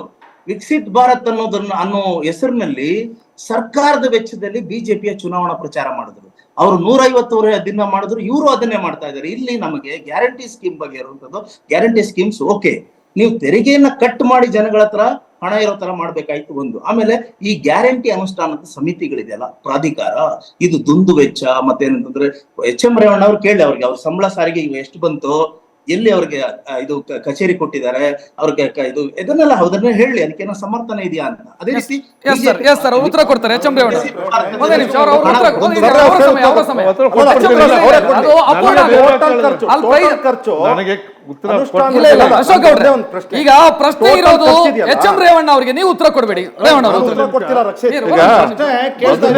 ರೇವಣ್ಣ ಅವ್ರು ಮುಗಿಸ್ಲಿ. ಯೋಜನೆಗೆ ಅಂತಂದ್ರೆ ಅವ್ರು ಕೇಳಿದಕ್ಕೆ ಇವರು ಉತ್ತರ ಕೊಡೋದ್ರೆ ನಮ್ಮ ವೀಕ್ಷಕರಿಗೆ ತಪ್ಪು ಮಾಹಿತಿ ಕೊಟ್ಟಂಗಾಗುತ್ತೆ. ಎಸ್ ರೇವಣ್ಣ. ಶಿವಶಂಕರ್ ಅವ್ರಿಗೆ ಹೇಳಿದಾಗೆ ಈ ಅನುಷ್ಠಾನದ ಬಗ್ಗೆ ಚಿಂತೆ ಬಂದದ್ದು ಎಲ್ಲ ರಾಜ್ಯದಲ್ಲೂ ಇರ್ತಕ್ಕಂಥದ್ದು. ವರ್ಲ್ಡ್ ಎಕಾನಮಿಕ್ ಇದರಲ್ಲೂ ಕೂಡ ಎಲ್ಲರೂ ಹೇಳಿದ್ದಾರೆ, ಇದರಿಂದ ಜನತೆಗೆ ಸಹಾಯ ಆಗುತ್ತೆ, ಆರ್ಥಿಕತೆ ಹೆಚ್ಚುತ್ತೆ ಮತ್ತು ಉದ್ಯೋಗ ಸೃಷ್ಟಿಯಾಗುತ್ತೆ ಅಂತಕ್ಕಂಥದ್ದು ಜಗಜ್ಜಗೀತೆ, ಅದರಲ್ಲೇನು ಕಾಮೆಂಟ್ ಇಲ್ಲ. ಆದರೆ ಅದನ್ನು ತರೋ ರೀತಿಯಲ್ಲಿ ಏನಾಗ್ತಾಯಿದೆ, ಇಂಟರ್ ಡಿಪಾರ್ಟ್ಮೆಂಟಲ್ ಪ್ರಾಬ್ಲಮ್ಸು. ಈಗ 5 ಡಿಪಾರ್ಟ್ಮೆಂಟ್ ಇದೆ, 5 ಡಿಪಾರ್ಟ್ಮೆಂಟಲ್ಲಿ ಸಾಮ್ಯತೆ ತರೋದಕ್ಕೋಸ್ಕರ, ಅದನ್ನು ಜಾರಿ ಮಾಡೋದಕ್ಕೋಸ್ಕರ ಕಮಿಟಿ ಇದನ್ನು ಪ್ರಾಧಿಕಾರ ಮಾಡಿರ್ತಕ್ಕಂಥದ್ದು ಶಿವಶಂಕರ್ ಅವ್ರಿಗೆ ಹೇಳಕ್ಕೆ ಇಷ್ಟಪಡ್ತೇನೆ. ಇದರಲ್ಲಿ ರೇವಣ್ಣ ಅವರೇ, ಇಲ್ಲಿ ಪ್ರಶ್ನೆ ಏನು ಗೊತ್ತಾ, ಈಗ ರೇವಣ್ಣ ಅವರಿಗೆ ಕ್ಯಾಬಿನೆಟ್ ದರ್ಜೆ ಸಿಕ್ತು ಅಂತ ಹೊಟ್ಟೆ ಕಿಚ್ಚಲ್ ಮಾತನಾಡ್ತಾ ಇರೋದಲ್ಲ. ಇಲ್ಲಿ ಪ್ರಶ್ನೆ ಏನು ಗೊತ್ತಾ, 5 ಇಲಾಖೆಗಳಿಗೆ ಸಂಬಂಧಿಸಿದಂತ ಗ್ಯಾರಂಟಿ ಯೋಜನೆಗಳು, ಅದನ್ನ ಅನುಷ್ಠಾನ ಮಾಡೋದಕ್ಕೆ ಆಯಾ ಇಲಾಖೆಗೆ IAS ಅಧಿಕಾರಿಗಳು ಇದ್ದಾರೆ. ಸೊ ಈ ಒಂದು ಸಮಿತಿಯನ್ನು ಮಾಡಬೇಕಾದಂತ ಅಗತ್ಯ ಏನಿದೆ? ಒಂದು ಉದಾಹರಣೆ ಕೊಡ್ತೀನಿ. ಇವತ್ತು ಇದನ್ನು ನಾವು ಗೃಹಲಕ್ಷ್ಮಿನ ಮಾಡುವಂಥ ಸಂದರ್ಭದಲ್ಲಿ ಯಾವ ರೀತಿ ಸೆಲೆಕ್ಟ್ ಮಾಡಬೇಕು ಅನ್ನೋದಾಗ ಗೊಂದಲ ಆಗಿ ಅದು ಇಂಟರ್ ಡಿಪಾರ್ಟ್ಮೆಂಟಲ್ ಪ್ರಾಬ್ಲಮ್ ಆಯಿತು. ಇವತ್ತಿಗೂ ಕೂಡ ಇನ್ನೂ 10% ಅದು ಇರ್ತಕ್ಕಂಥದ್ದನ್ನು ಕೂಡ ನಾನು ಒಪ್ಕೊಳ್ತೇನೆ, ಇಲ್ಲ ಅಂತ ಹೇಳಲ್ಲ. ನೇರವಾಗಿ ಜನಕ್ಕೆ ತಲುಪಬೇಕು, ಹೋಗ್ತಾ ಇದೆ ಎಲ್ಲ ಸರಿ. ಆದ್ರೂ ಇದನ್ನು ಇಂಪ್ಲಿಮೆಂಟ್ ಮಾಡಬೇಕು ಅನ್ನೋ ದೃಷ್ಟಿಯಿಂದ ಹಿಂದೆ ನಾನು 76ರಲ್ಲಿ 20 ಪಾಯಿಂಟ್ ಪ್ರೋಗ್ರಾಮ್ ಸದಸ್ಯನಾಗಿದ್ದವು ನಾನು. ನನಗೆ ಶಿವಶಂಕರ್ ಅವ್ರಿಗೆಲ್ಲ ಇಷ್ಟಪಡ್ತೀನಿ. ದೇವರಾಜ ಅರಸು ಅವರು ಇಂದಿರಾ ಗಾಂಧಿ ಕಾಲದಲ್ಲಿ 20 ಪಾಯಿಂಟ್ ಪ್ರೋಗ್ರಾಮ್, ಅವತ್ತು ನಾನು 76ರಲ್ಲಿ ಮೆಂಬರ್ ಆಗಿದ್ದವನು. ಅವತ್ತು ಕೂಡ ಏನು ಇವತ್ತಿನ PDS ಸಿಸ್ಟಮ್ಮು ಮತ್ತು ಈ ವಿಧವಾ ವೇತನ, ವೃದ್ಧಾಪ್ಯ ವೇತನ ಇವೆಲ್ಲ ಜಾರಿ ಆಗೋದು, ರೈತರ ಕಾರ್ಯಕ್ರಮ ಇವೆಲ್ಲ ಬಂದಿದ್ದು ಅಂಥ ಸಂಸ್ಥೆಗಳು ಇದ್ದಿದ್ದು ನಿಜ. ಅವತ್ತು ಕೂಡ ಅಧ್ಯಕ್ಷರಿದ್ದರು. ಆದರೆ ಇವತ್ತು ಕ್ಯಾಬಿನೆಟ್ ರ್ಯಾಂಕ್ ಏನಕ್ಕೆ ಕೊಟ್ಟಿದ್ದಾರೆ ಅಂತ ಹೇಳಿದ್ರೆ, ಈ ಸೀನಿಯರ್ ಅಧಿಕಾರಿಗಳನ್ನ ಸೇರಿಸಿ ಸಭೆ ಮಾಡಿ ಇದರ ಸರಿಯಾಗಿ ಹೋಗ್ತಾ ಇದೆಯಾ ಆಗ್ತಾ ಇದೆಯಾ ಅನ್ನೋದು ಸೂಪರ್ವಿಷನ್ ಬಿಟ್ಟರೆ ಇನ್ನೇನು ಇಲ್ಲ ಇಲ್ಲಿ. ನಾವು ಗ್ಯಾರಂಟಿ ವಿಚಾರಕ್ಕೆ ಸಂಬಂಧಿಸಿದಂತೆ ಮಾತನಾಡ್ತಾ ಇದ್ವಿ. ಆಗಲೇ ಬಳ್ಳಾರಿಯ ಜನ ಮಾತನಾಡಿದ್ದನ್ನು ನೋಡಿದ್ರಿ. ಹುಬ್ಬಳ್ಳಿ, ಮಂಗಳೂರಿನ ಜನ ಮತ್ತು ದಾವಣಗೆರೆ ಜನ ಏನು ಅಭಿಪ್ರಾಯ ವ್ಯಕ್ತಪಡಿಸ್ತಾರೆ ನೋಡೋಣ. ಚಲೋನರ್ಲೆ ಮತ್ತೆ ಆಡಿದ್ದು ಚಲೋನರ್ರಿ, ಆದ್ರೆ ಮತ್ತೆ ಗಂಡು ಮಕ್ಳಿಗೆ ಏನ್ರಿ ಪಾಪ. ಮೋದಿನೂ ಚಲೋ ಮಾಡ್ಯಾನ್ರಿ ಮಾಡೋರಿಗೆ. ನಮ್ಮಂತವ್ರಿಗೆ ಬಡಬಗ್ರಿ ಕಾಣಿಸತ್ತಾರ ರಾಣಿ ಮುಂಡ್ಯಾರಿಗೆ ಒಂದು ಮನಿ ಇಲ್ರಿ, ಒಂದು ಏನು ಇಲ್ರಿ. ರೈತರು ಏನ್ರಿ ಏನು ಮಾಡಿ ದುಡ್ಕೊಂತ ತಿನ್ನೋದ್ರಲ್ಲೇ ನಾವ ಇಲ್ಲ. ರೇಷನ್ ಕಾರ್ಡ್ ಇದ್ದವರಿಗೆ ಅದು ಗೃಹಲಕ್ಷ್ಮಿ ಬರ್ತಿದೆ, ನಮ್ಮಂತವ್ರಿಗೆ ರೇಷನ್ ಕಾರ್ಡ್ ಇಲ್ಲ. ನಾವೇನ್ ಮಾಡ್ಬೇಕು? ಗೃಹಲಕ್ಷ್ಮಿ ಯಾರು ಬಂದಿರ್ತಾರ ಅವ್ರ ಮುಖ ಎಲ್ಲ ನೋಡ್ಬೇಕು ನಾವಷ್ಟೇ. ಬಸ್ ಫ್ರೀ ಒಂದೇ ಸಿಗ್ತೈತ್ರಿ. 2,000 ರೂಪಾಯಿ ಸಿಗಲ್ಲ, ರೇಷನ್ ಹಣನೂ ಸಿಗಲ್ರಿ ನಮಗೆ. ರೇಷನ್ ಕಾರ್ಡ್ ಚಾಲು ಮಾಡಿದ್ರೆ ನಮಗೂ ಮುಂದೆ ಒಳ್ಳೇದು, ಮಕ್ಳಿಗೂ ಒಳ್ಳೇದಾಗ್ತೈತ್ರಿ. ಅವನು ಗ್ಯಾರಂಟಿ ಅಷ್ಟು ಚಲೋ. ನಾನು ಕೆರಿ ಕೊಟ್ಟಾನು, ರಗಡ ರೈತರಿಗೆ ಉತ್ಪಾದ ಭಾಳ ಚಲೋ. ಸಿದ್ದರಾಮಯ್ಯ ಅದೇನು ಉಪಯೋಗ ಅಲ್ಲ ಖರೆ ಅಂದ್ರೆ ಅವನಿಂದ ರೈತರಿಂದ ಹೆಲ್ಪ್ ಹೋಯ್ತು. ಅವಾಗ ರೈತರಿಗೆ ಕೆರಿ ಮಾಡಿಕೊಟ್ಟಾನು, ಪೈಪ್ಲೈನ್ ಮಿಷನ್ ಎಲ್ಲ ಮಾಡ್ಯಾನ. ಅವ್ನ ದುಡ್ಡು ಇಲ್ಲ ಸರ್ಕಾರ. ಲಕ್ಷ್ಮಿ ಯೋಜನೆಯಿಂದ ಎಷ್ಟೋ ಜನಕ್ಕೆ ಯೂಸ್ ಆಗಿದೆ ಅಲ್ರಿ, ಏನೇನೋ ತಗೊಂಡಿದ್ದಾರೆ, ಅದಕ್ಕೂ ಯೂಸ್ ಆಗಿದೆ ನೋಡಿ. ಆರಾಮಾಗಿ ನಾವು ನಾಳೆಮನೆಯಿಂದ ಹುಬ್ಳಿ ಬಂದೀವಿ. 100ಕ್ಕೆ 100 ಮೋದಿ ಗ್ಯಾರಂಟಿ ಗೆಲ್ತದೆ, ಭರವಸೆ ಇದೆ. ಯಾಕೆಂತಂದರೆ ಮೋದಿಜಿಯವರು ಕೊಟ್ಟಂಥ ಯೋಜನೆಗಳು. ಈಗ ಗ್ರಾಮೀಣ ಪ್ರದೇಶದಲ್ಲಿ ಇದ್ದುಕೊಂಡು, ನಾನೊಂದು ಕೃಷಿಕಳಾಗಿದ್ದುಕೊಂಡು ಹೇಳುವಂಥದ್ದು, ಕಿಸಾನ್ ಸಮ್ಮಾನ್ ಯೋಜನೆಯ ಮುಖಾಂತರ ಪ್ರತಿಯೊಬ್ಬ ಕೃಷಿಕನಿಗೆ 6,000 ಬರುವಂಥದ್ದು. ಮೋದಿ ಗ್ಯಾರಂಟಿ ಗೆಲ್ಲುತ್ತೆ. ಯಾಕೆಂದರೆ ಮೋದಿ ಗ್ಯಾರಂಟಿ ಅಂದರೆ ಎಲ್ರಿಗೂ ಅದು ಉಪಯೋಗ ಆಗಿದೆ. ಈಗ ರಾಜ್ಯ ಸರ್ಕಾರದ ಗ್ಯಾರಂಟಿ ಈಗ ಅದೇ ಈಗ ಇವ್ರು ಅಕ್ಕ ಹೇಳಿದ್ರು ಅಂಗನವಾಡಿ ಮಕ್ಕಳಿಗೆ ಊಟ ಸಿಗ್ತಾ ಇಲ್ಲ ಅಂತೇಳಿ. ನಿಜವಾಗ್ಲೂ ಇದು ನಾನು ನಿನ್ನೆ ತಾನೇ ನಮ್ಮ ಬೆಳ್ಳಾರಿ ಅಂಗನವಾಡಿ ನೋಡಿದ ಸ್ಥಿತಿ. ಸಜ್ಜಿಗೆ ಕೊಡ್ತಾರೆ ಗೌರ್ಮೆಂಟಿಂದ ಅಲ್ರಿ. ಏನು ಕರೆಂಟ್ ಫ್ರೀ ಮಾಡಿದಾರೆ, ಏನು ಬಸ್ ಫ್ರೀ ಮಾಡಿದ್ರೆ ನಾವು ಬಿಸ್ಲಾಗಲ್ಲ ನಿಂತ್ರೆ ತಾನೇ ಅವನು ನಮಗೆ ಕೊಡೋದು. ನಾವು ತಗೊಂಡೋಗಿ ಅವ್ನು ಕೊಡ್ತೀವಿ, ಅವ್ನು ನಮ್ಮ ದುಡ್ಡು ನಮಗೆ ಕೊಡ್ತಾನೆ. ಅವ್ನ ಮನೆಯಿಂದ ಏನು ತಂದು ಕೊಡಕತ್ತಿಲ್ಲಲ್ಲ. ಸಿದ್ದರಾಮಯ್ಯರಿಗೆ 5 ಗ್ಯಾರಂಟಿ ಕೊಟ್ಟಿದ್ರಲ್ಲ, ಯಾರಿಗೆ ಉಪಯೋಗ ಐತೆ ಅದು? ಸಿದ್ದರಾಮಯ್ಯ ಗ್ಯಾರಂಟಿ ಕೊಟ್ಟಿರೋದು 60 ವರ್ಷದ ಮೇಲ್ಪಟ್ಟು ಬರೀ ಗಂಡು ಮಕ್ಕಳಿಗೆ ನಾವು ಮಾಡಿದ್ರೆ ಏನೋ ಒಂದು ಉಪಯೋಗ ಅಂತ ಆಗೋದು. ಮನೆಗೆ ಹೆಣ್ಣು ಮಕ್ಕಳುಗಳೆಲ್ಲ ಬಂದು ಬಸ್ಸಿಗೆ ಎತ್ಕೊಂಡು ಸುಮ್ಮನೆ ಟೂರ್ ಹೊಡಕ್ಕೆ ಹತ್ಬಿಟ್ಟಿದ್ದಾರೆ ಒಂಚೂರ. ಎಲ್ಲ ಸರ್ ಮೋದಿಗೆ ಯಾವ್ದಂತ ಮಾಡ್ತಾನ ಅವನು, ಅವರ ಪ್ರಚಾರ ಅವನು ಅವನು ಹೆಲಿಕಾಪ್ಟರ್ನಾಗ ತಿರುಗ್ತಾನಲ್ಲ ಪ್ಲೇನ್ನಾಗೆ, ಅದೇ ಏನಾರ ಬಡವರಿಗೆ ಸಹಾಯ ಮಾಡಿದ ಅವನು. ಏನಾರ 10 kg ಅಕ್ಕಿ 5-5 kg ಅಕ್ಕಿ ಕೊಡ್ತಿದ್ರು, 10 kg ಮಾಡಿದ್ರು. ಎಸ್ ಅಶೋಕ್ ಗೌಡ್ರೆ, ನನಗೆ ಕೊನೆಯದಾಗ ಒಂದು ಸ್ವಲ್ಪ ಸಮಯ ಸಿಗುತ್ತೆ. ನನಗೆ ಒಂದಿಷ್ಟು ಕ್ಲಾರಿಫಿಕೇಶನ್ ನಿಮ್ಮ ಕಡೆಯಿಂದ ಬೇಕಾಗಿರೋದು. ಈಗ ರೇವಣ್ಣ ಅವ್ರು ಹೇಳಿದರು, ಜನರಿಗೆ ಕೊಟ್ಟಂಥ ದುಡ್ಡನ್ನು ಆತನ ದಿನ ಬಳಕೆಯ ವಸ್ತುಗಳಿಂದ ಹಿಡಿದು ಆತನ ಅವಶ್ಯಕತೆಗಳಿಗಾಗಿ ಬಳಸ್ತಾನೆ. ಆತ ಏನದನ್ನು ದುಂದು ವೆಚ್ಚ ಮಾಡೋದಕ್ಕೆ ಹೋಗಲ್ಲ, ಆತನ ಅಭಿವೃದ್ಧಿ ಆಗುತ್ತೆ ಅಂತ. ನೀವು ಬೆಲೆ ಏರಿಕೆಯ ವಿಚಾರವನ್ನು ಪರೋಕ್ಷವಾಗಿ ಒಪ್ಕೊಂಡಿದ್ದೀರಿ ಕೂಡ. ನಾನು ಯಾಕೆ ಹೇಳ್ತಾ ಇದ್ದೀನಿ ಅಂತಂದರೆ, ಮಧ್ಯಪ್ರದೇಶ 500 ರೂಪಾಯಿಗೆ ಸಿಲಿಂಡರ್ ಕೊಡ್ತೀವಿ ಅಂತ ಹೇಳಿದ್ರಿ, ರಾಜಸ್ಥಾನದಲ್ಲಿ 500 ರೂಪಾಯಿಗೆ ಸಿಲಿಂಡರ್ ಕೊಡ್ತೀವಿ ಅಂತ ಹೇಳಿದ್ರಿ. ಸೊ ಇದು ಬೆಲೆ ಏರಿಕೆಯನ್ನು ಪರೋಕ್ಷವಾಗಿ ಒಪ್ಕೊಂಡಿರೋದು ನೀವು. ಸೊ ಬೆಲೆ ಏರಿಕೆಯಿಂದ ತತ್ತರಿಸಿರುವಂಥ ಜನರಿಗೆ ಅವ್ರು ಕೊಡ್ತಾ ಇರುವಂಥ ಗ್ಯಾರಂಟಿ ಅನುಕೂಲ ಆಗೋದಿಲ್ವಾ? ನೋಡಿ, ನೀವು ಬೆಲೆ ಏರಿಕೆ ಬಗ್ಗೆನೇ ಮಾತಾಡೋದಾದರೆ ಒಂದೇ ಸೆಂಟೆನ್ಸ್ ಮುಗಿಸ್ಬಿಡ್ತೀನಿ. ಇನ್ಫ್ಲೇಷನ್ ಏನಿದೆಯಲ್ಲ, UPA 1 and 2ನಲ್ಲಿ 8.2% ಆವ್ರೇಜ್ ಇತ್ತು. ಈ ನಮ್ಮ ಸರ್ಕಾರದಲ್ಲಿ NDA 1 and 2ನಲ್ಲಿ average inflation 5.1%. It stands at that. GDP growth ಆ ಸರ್ಕಾರಕ್ಕೆ ಈ ಸರ್ಕಾರಕ್ಕೆ GDP ಗ್ರೋತು 8.1%, 8.7% ಇನ್ಫ್ಲೇಷನ್ ಇದ್ದರೆ GDP ಗ್ರೋತ್ ವಾಸ್ 6.9%. ನಮ್ಮ ಸರ್ಕಾರದ ಅವಧಿನಲ್ಲಿ ಆವ್ರೇಜ್ GDP ಗ್ರೋತ್ ಈಸ್ 7.1%. ಇನ್ಫ್ಲೇಷನ್ಗಿಂತ ಜಾಸ್ತಿ GDP ಗ್ರೋತ್ ಅಂದ್ರೆ ಅರ್ಥ ಏನು? ದೇಶದ ಆರ್ಥಿಕತೆ ಅಭಿವೃದ್ಧಿ ಆಗಿದೆ. ದೇಶದ ಆರ್ಥಿಕತೆ ಬೆಳಿಬೇಕು, ಕರೆಕ್ಟ್. ನಾನು ಕೂಡ ಉಳಿಬೇಕು ಅನ್ನೋದು ಅದಕ್ಕಿಂತ ಮುಖ್ಯ. ಜನ ಉಳಿಬೇಕು ಅಂತಾಗಿ ಶಿವಶಂಕರ್ ಅವರು ಹೇಳಿದ ಮಾತನ್ನ ನಾನು ಒಪ್ಕೊಂಡೆ. ಏನಂತಂದ್ರೆ, ಹೌದು, ಪಾಕೆಟಲ್ಲಿ ದುಡ್ಡು ಉಳಿಬೇಕೇ ಹೊರತು ಪಾಕೆಟಿಗೆ ದುಡ್ಡು ಕೊಡೋದಲ್ಲ ಅಂತ. ಅದು ಕರೆಕ್ಟ್. ನಾನು ಅದನ್ನೇ ಹೇಳಿದಾಗಲೇ ಉಜ್ವಲ, ಹರ್ಘರ್ ಜಲ್ಲು ಮತ್ತು ಸ್ವಚ್ಛ ಭಾರತ್ ಯೋಜನೆ ಮತ್ತು ಈ ಸೌರಶಕ್ತಿ ಏನು ಯೋಜನೆ ಮಾಡಿದ್ದೀವಲ್ಲ, ಇದರಲ್ಲಿ ದುಡ್ಡು ಉಳಿತಕ್ಕಂಥ ಕೆಲಸ ಆಗ್ತದೆ. ಅವರೇನೇ ಮೀನನ್ನು ಹಿಡಿತಕ್ಕಂಥನು ಇದು ಅಭ್ಯಾಸ ಕಲ್ತ್ಕೊಂಡು ಮೀನನ್ನು ಹಿಡ್ಕೊಳ್ತಾರೆ ಮತ್ತು ಅವರೇ ಸ್ವಾವಲಂಬಿಗಳಾಗ್ತಾರೆ. ನಾವು ವೆನೆನ್ಸುವೆಲಾ ಮಾಡೋಕ್ಕೆ ಹೊರಟಿಲ್ಲ. ಇದ್ರ ಜೊತೆಗೆ ಇನ್ನೊಂದು ವಿಚಾರ, ಗರೀಬಿ ಹಠಾವನ್ನ ನೀವು ಕಾಯಿನ್ ಮಾಡಿದ್ದು ಯಾವಾಗ? 1967 ಎಲೆಕ್ಷನಲ್ಲಿ. 57 ವರ್ಷ ಆಯಿತು. ಇವತ್ತಿಗೂ ಗರೀಬಿ ಹಠಾವ್ ನಿಮ್ಮ ಯೋಜನೆ ಆಯ್ತು. ಇರಲಿ, ಕ್ಯಾಪಿಟಲ್ ಇನ್ವೆಸ್ಟ್ಮೆಂಟ್ಗೆ ನೀವು ಕೊಟ್ಟಿದ್ದು ಟೋಟಲ್ 3% ಇನ್ವೆಸ್ಟ್ಮೆಂಟ್ ಕೊಡ್ತೀರಾ. ಕ್ಯಾಪಿಟಲ್ ಇನ್ವೆಸ್ಟ್ಮೆಂಟ್ ಮಾಡಿದ್ರೆ ಅಂದರೆ ಗತಿಶಕ್ತಿ ದೇಶದ ಯೋಜನೆಗಳನ್ನೆಲ್ಲ ಮಾಡಿದಾಗ it comes back to the economy by 7.5%. ನಾವು ಮಾಡ್ತಿರೋದು 12.8% ನಾವು ಆ್ಯಾವ್ರೇಜಲ್ಲಿ ಇನ್ವೆಸ್ಟ್ ಮಾಡ್ತಾ ಇದ್ದೀವಿ. ನೀವು ಮಾಡಿದ್ದು 3%, 3.1%. ಅಂದರೆ ಅರ್ಥ ಏನು ಅಂತಂದರೆ, ಬಡ್ಜೆಟ್ ಸೈಜಲ್ಲಿ ನಾನು ಹೇಳ್ತಾ ಇರೋದು ಇದನ್ನು. ಅಂದರೆ ಅರ್ಥ, ನಾವು ದೇಶದ ಎಕಾನಮಿನ ಇಷ್ಟರ ಮಟ್ಟಕ್ಕೆ ಬೆಳೆಸ್ತಾ ಇದ್ದೀವಿ. ನೀವು ಈ ಥರ ಕೊಟ್ಟಾಗ ನಾನೇನು ದೇಶಕ್ಕೆ ಎಕಾನಮಿಕ್ ಬರೋದೇ ಇಲ್ಲ ಅಂತ ಹೇಳಲ್ಲ. ದೇಶದ ಎಕಾನಮಿಗೆ 5 ವರ್ಷದಲ್ಲಿ 7.5% ಗತಿಶಕ್ತಿ ಅಂದರೆ ಈ ರೀತಿ ಕ್ಯಾಪಿಟಲ್ ಇನ್ವೆಸ್ಟ್ಮೆಂಟ್ ಮಾಡೋಕ್ಕೆ ಬರುತ್ತೆ. ನೀವು ಈ ಥರ ಕೊಟ್ಟಾಗ ಏನಾಗ್ತದೆ ಗೊತ್ತಾ? 7 ವರ್ಷದಲ್ಲಿ 0.7% ಬರುತ್ತೆ ಅಂತ ಇದೇ ಎಕನಾಮಿಸ್ಟ್ ಹೇಳಿರೋದನ್ನು ತುಂಬ ಜನ ಕಾಂಗ್ರೆಸ್ಸಿಗರು ಮರೀತಾರೆ. ಆಮೇಲೆ ಒಂದೇ ಒಂದು ಈ ಕಿಸಾನ್ ಸನ್ಮಾನ್ ಯೋಜನೆ ಬಗ್ಗೆ ಶಿವಶಂಕರ್ ಅವರು ಹೇಳಿದ್ರು. ಕಿಸಾನ್ ಸನ್ಮಾನ್ ಯೋಜನೆ ಮತ್ತು ಗೃಹಲಕ್ಷ್ಮಿಗೆ ಕಂಪೇರ್ ಮಾಡ್ಕೊಂಡು ನೋಡ್ಬಿಡಿ. ನೀವು ಕಿಸಾನ್ ಸನ್ಮಾನ್ ಯಾರಿಗೆ ಕೊಡ್ತಾ ಇದ್ದೀವಿ? ಕಿಸಾನ್ ಸನ್ಮಾನ್ ಕೊಡ್ತಿರ್ತಕ್ಕಂಥದ್ದು ಅತಿ ಕಡು ಬಡವ ರೈತರಿಗೆ ಮಾತ್ರ, ಶ್ರೀಮಂತ ರೈತರಿಗಲ್ಲ, 5 ಎಕರೆಗಿಂತ ಜಾಸ್ತಿ ಇರೋರಿಗಲ್ಲ. ಆದರೆ ನೀವು ಈ 2,000 ರೂಪಾಯಿ ಕೊಡ್ತಿದ್ದೀರಲ್ಲ, ಬ್ಯೂಟಿ ಪಾರ್ಲರ್ ಓನರ್ಗೂ 2,000, ಬ್ಯೂಟಿ ಪಾರ್ಲರ್ 2 ಲಕ್ಷ ಸಂಬಳ ಆಕೆಗೆ, ಬ್ಯೂಟಿ ಪಾರ್ಲರ್ ಕೆಲಸ ಮಾಡೋಂಥ 20,000 ಸಂಬಳ ತಗೊಳ್ತಕ್ಕಂಥವ್ರು ಗೃಹಲಕ್ಷ್ಮಿನಲ್ಲಿ 2,000, ಸಾಫ್ಟ್ವೇರ್ ಇಂಜಿನಿಯರ್ 5 ಲಕ್ಷ ಸಂಬಳ ತಗೊಂತಾರೆ. ಮಾನಿಟರ್ ಮಾಡೋದಕ್ಕೆ ಹೊರಟಾಗ ಎಲ್ರಿಗೂ ಕೊಡಿ ಅಂತ ಒತ್ತಡ ಹಾಕಿದವ್ರು ನೀವೇ. ಇವರ ತಾನೇ ಹೇಳಿದ್ದು, ನಾವ್ ಹೇಳಿದ್ದಲ್ಲ ರಕ್ಷಿತ್, ನಾವ್ ಹೇಳಿದ್ದಲ್ಲ ಅದು. ಈಗ ಮುಂಚೆನೆ ಹೇಳಿದ್ರೆ ನಾವ್ ಹೇಳಿದ್ದು ಮುಂಚೆನೆ ನೀವು ಹೇಳಿದ್ರೆ ಕರ್ನಾಟಕದ ಪ್ರತಿ ಮಹಿಳೆ ಅಣ್ಣ ಒಂದ್ ನಿಮಿಷ ಕರ್ನಾಟಕದ ಪ್ರತಿ ಮಹಿಳೆಗೂ ಕಾಕಾ ಪಾಟೀಲ್ ನಿನಗೂ ಫ್ರೀ ನಾವ್ ಹೇಳಿದ್ವಾ? ಮಾಧವಪ್ಪ ನಿನಗೂ ಫ್ರೀ, ನನಗೂ ಫ್ರೀ. ಯಾರು ಹೇಳಿದ್ದು? ಎಲೆಕ್ಟ್ರಿಸಿಟಿ ದೇಶದ ಅಥವಾ ರಾಜ್ಯದ ಅಭಿವೃದ್ಧಿ ನಿಮ್ಮ ಆದ್ಯತೆ ಆಗಿದ್ದಿದ್ರೆ ನೀವು ಜವಾಬ್ದಾರಿಯುತ ವಿಪಕ್ಷವಾಗಿ ಮಾನಿಟರ್ ಮಾಡಲಿ ಅಂತ ಹೇಳ್ತಿದ್ರಿ. ನೀವು ಒತ್ತಡ ಹಾಕಿದ್ರಿ, ಅವರ ಕೊರಳಪಟ್ಟಿ ಹಿಡಿದು ಮಾಡಲೇಬೇಕು ಅಂತ ಹೇಳಿದ್ರಿ. ಇನ್ನೊಂದು ತುಂಬಾ ವಿಚಾರ ಕೇಳಿದ್ರಿ, ಲಾಡ್ಲಿ ಬೆಹನಾ ಬಗ್ಗೆ ಕೇಳಿದ್ರಿ. ನೋಡಿ, ಮಧ್ಯಪ್ರದೇಶಕ್ಕೂ ಕರ್ನಾಟಕಕ್ಕೆ ತುಂಬಾ ವ್ಯತ್ಯಾಸ ಇದೆ. ಯಾಕೆ ಅಂತಂದ್ರೆ, ಮಧ್ಯಪ್ರದೇಶನಲ್ಲಿ ನೀವು ಕಡು ಬಡವರ ಸಂಖ್ಯೆ ಇವತ್ತಿಗೂ ಸಹ ಇದೆ, ಆಯ್ತಾ, ಸಾಕಷ್ಟು ಮಟ್ಟಕ್ಕೆ. ಬಡತನದ ನಮ್ಮಲ್ಲೆಲ್ಲ ಆಡಿ ಬೆಂಜಲ್ ಓಡಾಡ್ತಾ ಇದ್ದಾರೆ. ಮಧ್ಯಪ್ರದೇಶದವ್ರು ಮಾತ್ರ ಬಡವರಿದ್ದಾರೆ. ಇಲ್ಲ ಒಂದು ನಿಮಿಷ ನೀವು ನೋಡಿ ನೀವು ಕೊಟ್ಟಿದ್ದಕ್ಕೆ ಈಗ ಇದು ಒಳ್ಳೆ ಕತೆ ಅಶೋಕ್ ಗೌಡ್ರೆ. ಮಧ್ಯಪ್ರದೇಶದಲ್ಲಿ ಕೊಟ್ಟರೆ ಸರಿ, ಈ ಕರ್ನಾಟಕದಲ್ಲಿ ಕೊಟ್ಟರೆ ತಪ್ಪು ಅಂತಂದ್ರೆ ರಕ್ಷಿತ್, ನಾನು ನಿಮಗೆ ಒಂದು ಎಕ್ಸಾಂಪಲ್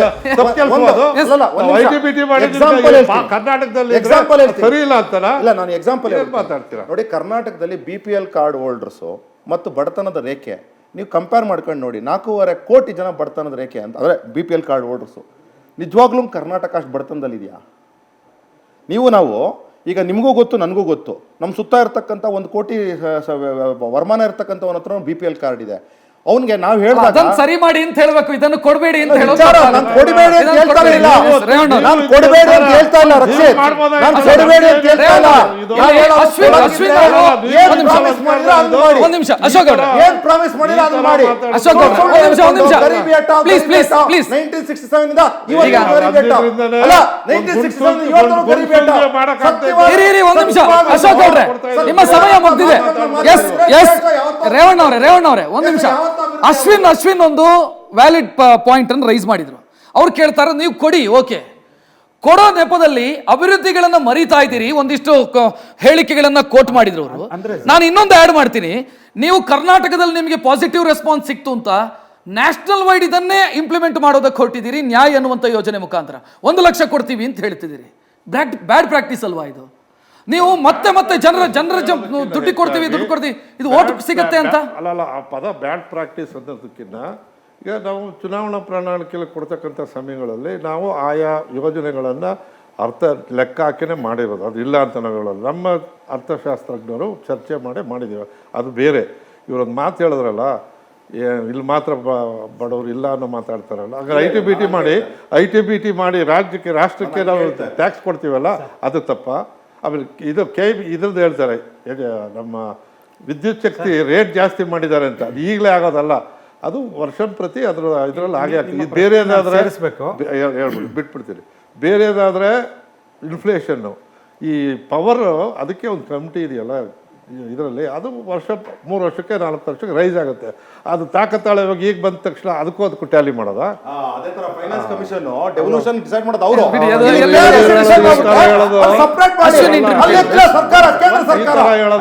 ಕೇಂದ್ರ ಸರ್ಕಾರ ಅಂತ ಅಂದಾಗ ಇಂದಿನ 20 ವರ್ಷದ ಹಿಂದಿನ ರಾಜಕಾರಣಿಗಳು ಯಾರ್ಯಾರ ಹೆಸರಿಗೆ ಬರುತ್ತೆ ಅಂತ ನಾನು ಈಗ ಹೇಳಿ ನಾನು ಅಡ್ವರ್ಟೈಸ್ ಮಾಡೋ ಅವಶ್ಯಕತೆ ಇಲ್ಲ ಸರ್. ಇದೇ ಹೇಳ್ತಿರೋದು, ಗ್ಯಾರಂಟಿ ಕೊಡಿ. ಆ IT-BTಗೆ ಮೂಲಭೂತ ಸೌಕರ್ಯ ಕೊಡಿ, ಗ್ಯಾರಂಟಿ ಕೊಡಿ. ಹಳ್ಳಿಗಾಡಿನ ಮಕ್ಕಳಿಗೆ ಉತ್ತಮವಾದಂಥ ಶಿಕ್ಷಣ ಕೊಡಿ. ಅವ್ರಿಗೆ ಶಿಕ್ಷಣ ಇಲ್ಲ ಅಂತ ತಾಲೂಕು ಮಟ್ಟಕ್ಕೆ ಬರ್ತಾರೆ, ತಾಲೂಕು ಮಟ್ಟದಲ್ಲಿ ಉತ್ತಮ ಶಿಕ್ಷಣ ಇಲ್ಲ ಅಂತ ಜಿಲ್ಲಾ ಮಟ್ಟಕ್ಕೆ ಬರ್ತಾರೆ. ನಾನು ಏನು ಹೇಳ್ತೀನಿ, 135 ಬೃಹತ್ ಸಂಖ್ಯೆ ಇದೆ ಕಾಂಗ್ರೆಸ್ ಹತ್ರ. ಯಾರು ನಿಮ್ಮ ಒಂದು ಆ ಸಂಖ್ಯೆಗಳನ್ನ ನಾವು ಕಸಿದುಕೊಳ್ಳಕ್ಕಾಗಲ್ಲ. ನೀವು ಉತ್ತಮವಾದಂಥ ಅಭಿವೃದ್ಧಿ ಕೊಡಿ ಅಂದ್ರೆ ಗ್ಯಾರಂಟಿ ಕೊಡಿ. ಟ್ರೈ ಮಾಡಿದ್ರು ಬರಲ್ಲ ಅಲ್ಲ, ಗ್ಯಾರಂಟಿ ಕೊಡಿ.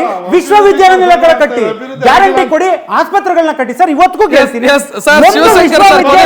ರಾಜ್ಯದಲ್ಲಿ ಕಳೆದ 6 ತಿಂಗಳಲ್ಲಿ ಶಿವಶಂಕರ್ ಸರ್ ಒಂದು ಆಸ್ಪತ್ರೆ ಅಭಿವೃದ್ಧಿ ಆಗಿದೆಯಾ ಸರ್? ನಾನು ಕೇಳೋದಿಷ್ಟೇ.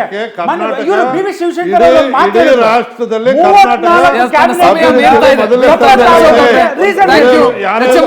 ಅಶ್ವಿನ್ ಅವರೇ, ಶಿವಶಂಕರ್ ಸರಿಗೂ ಕೂಡ ಧನ್ಯವಾದವನ್ನ ಹೇಳ್ತಾ ಇವತ್ತಿನ ಪಾರ್ಲಿಮೆಂಟ್ ಫೈಟ್ ಕಾರ್ಯಕ್ರಮವನ್ನು ಮುಕ್ತಾಯಗೊಳಿಸುವಂತ ಸಮಯ. ಕ್ಷಣದ ಮಾಹಿತಿಗಾಗಿ ನೋಡ್ತಾ ಇರಿ ನ್ಯೂಸ್ ಫಸ್ಟ್, ನಿರ್ಭೀತಿಯಿಂದ ನಿಮ್ಮ ಪರವಾಗಿ.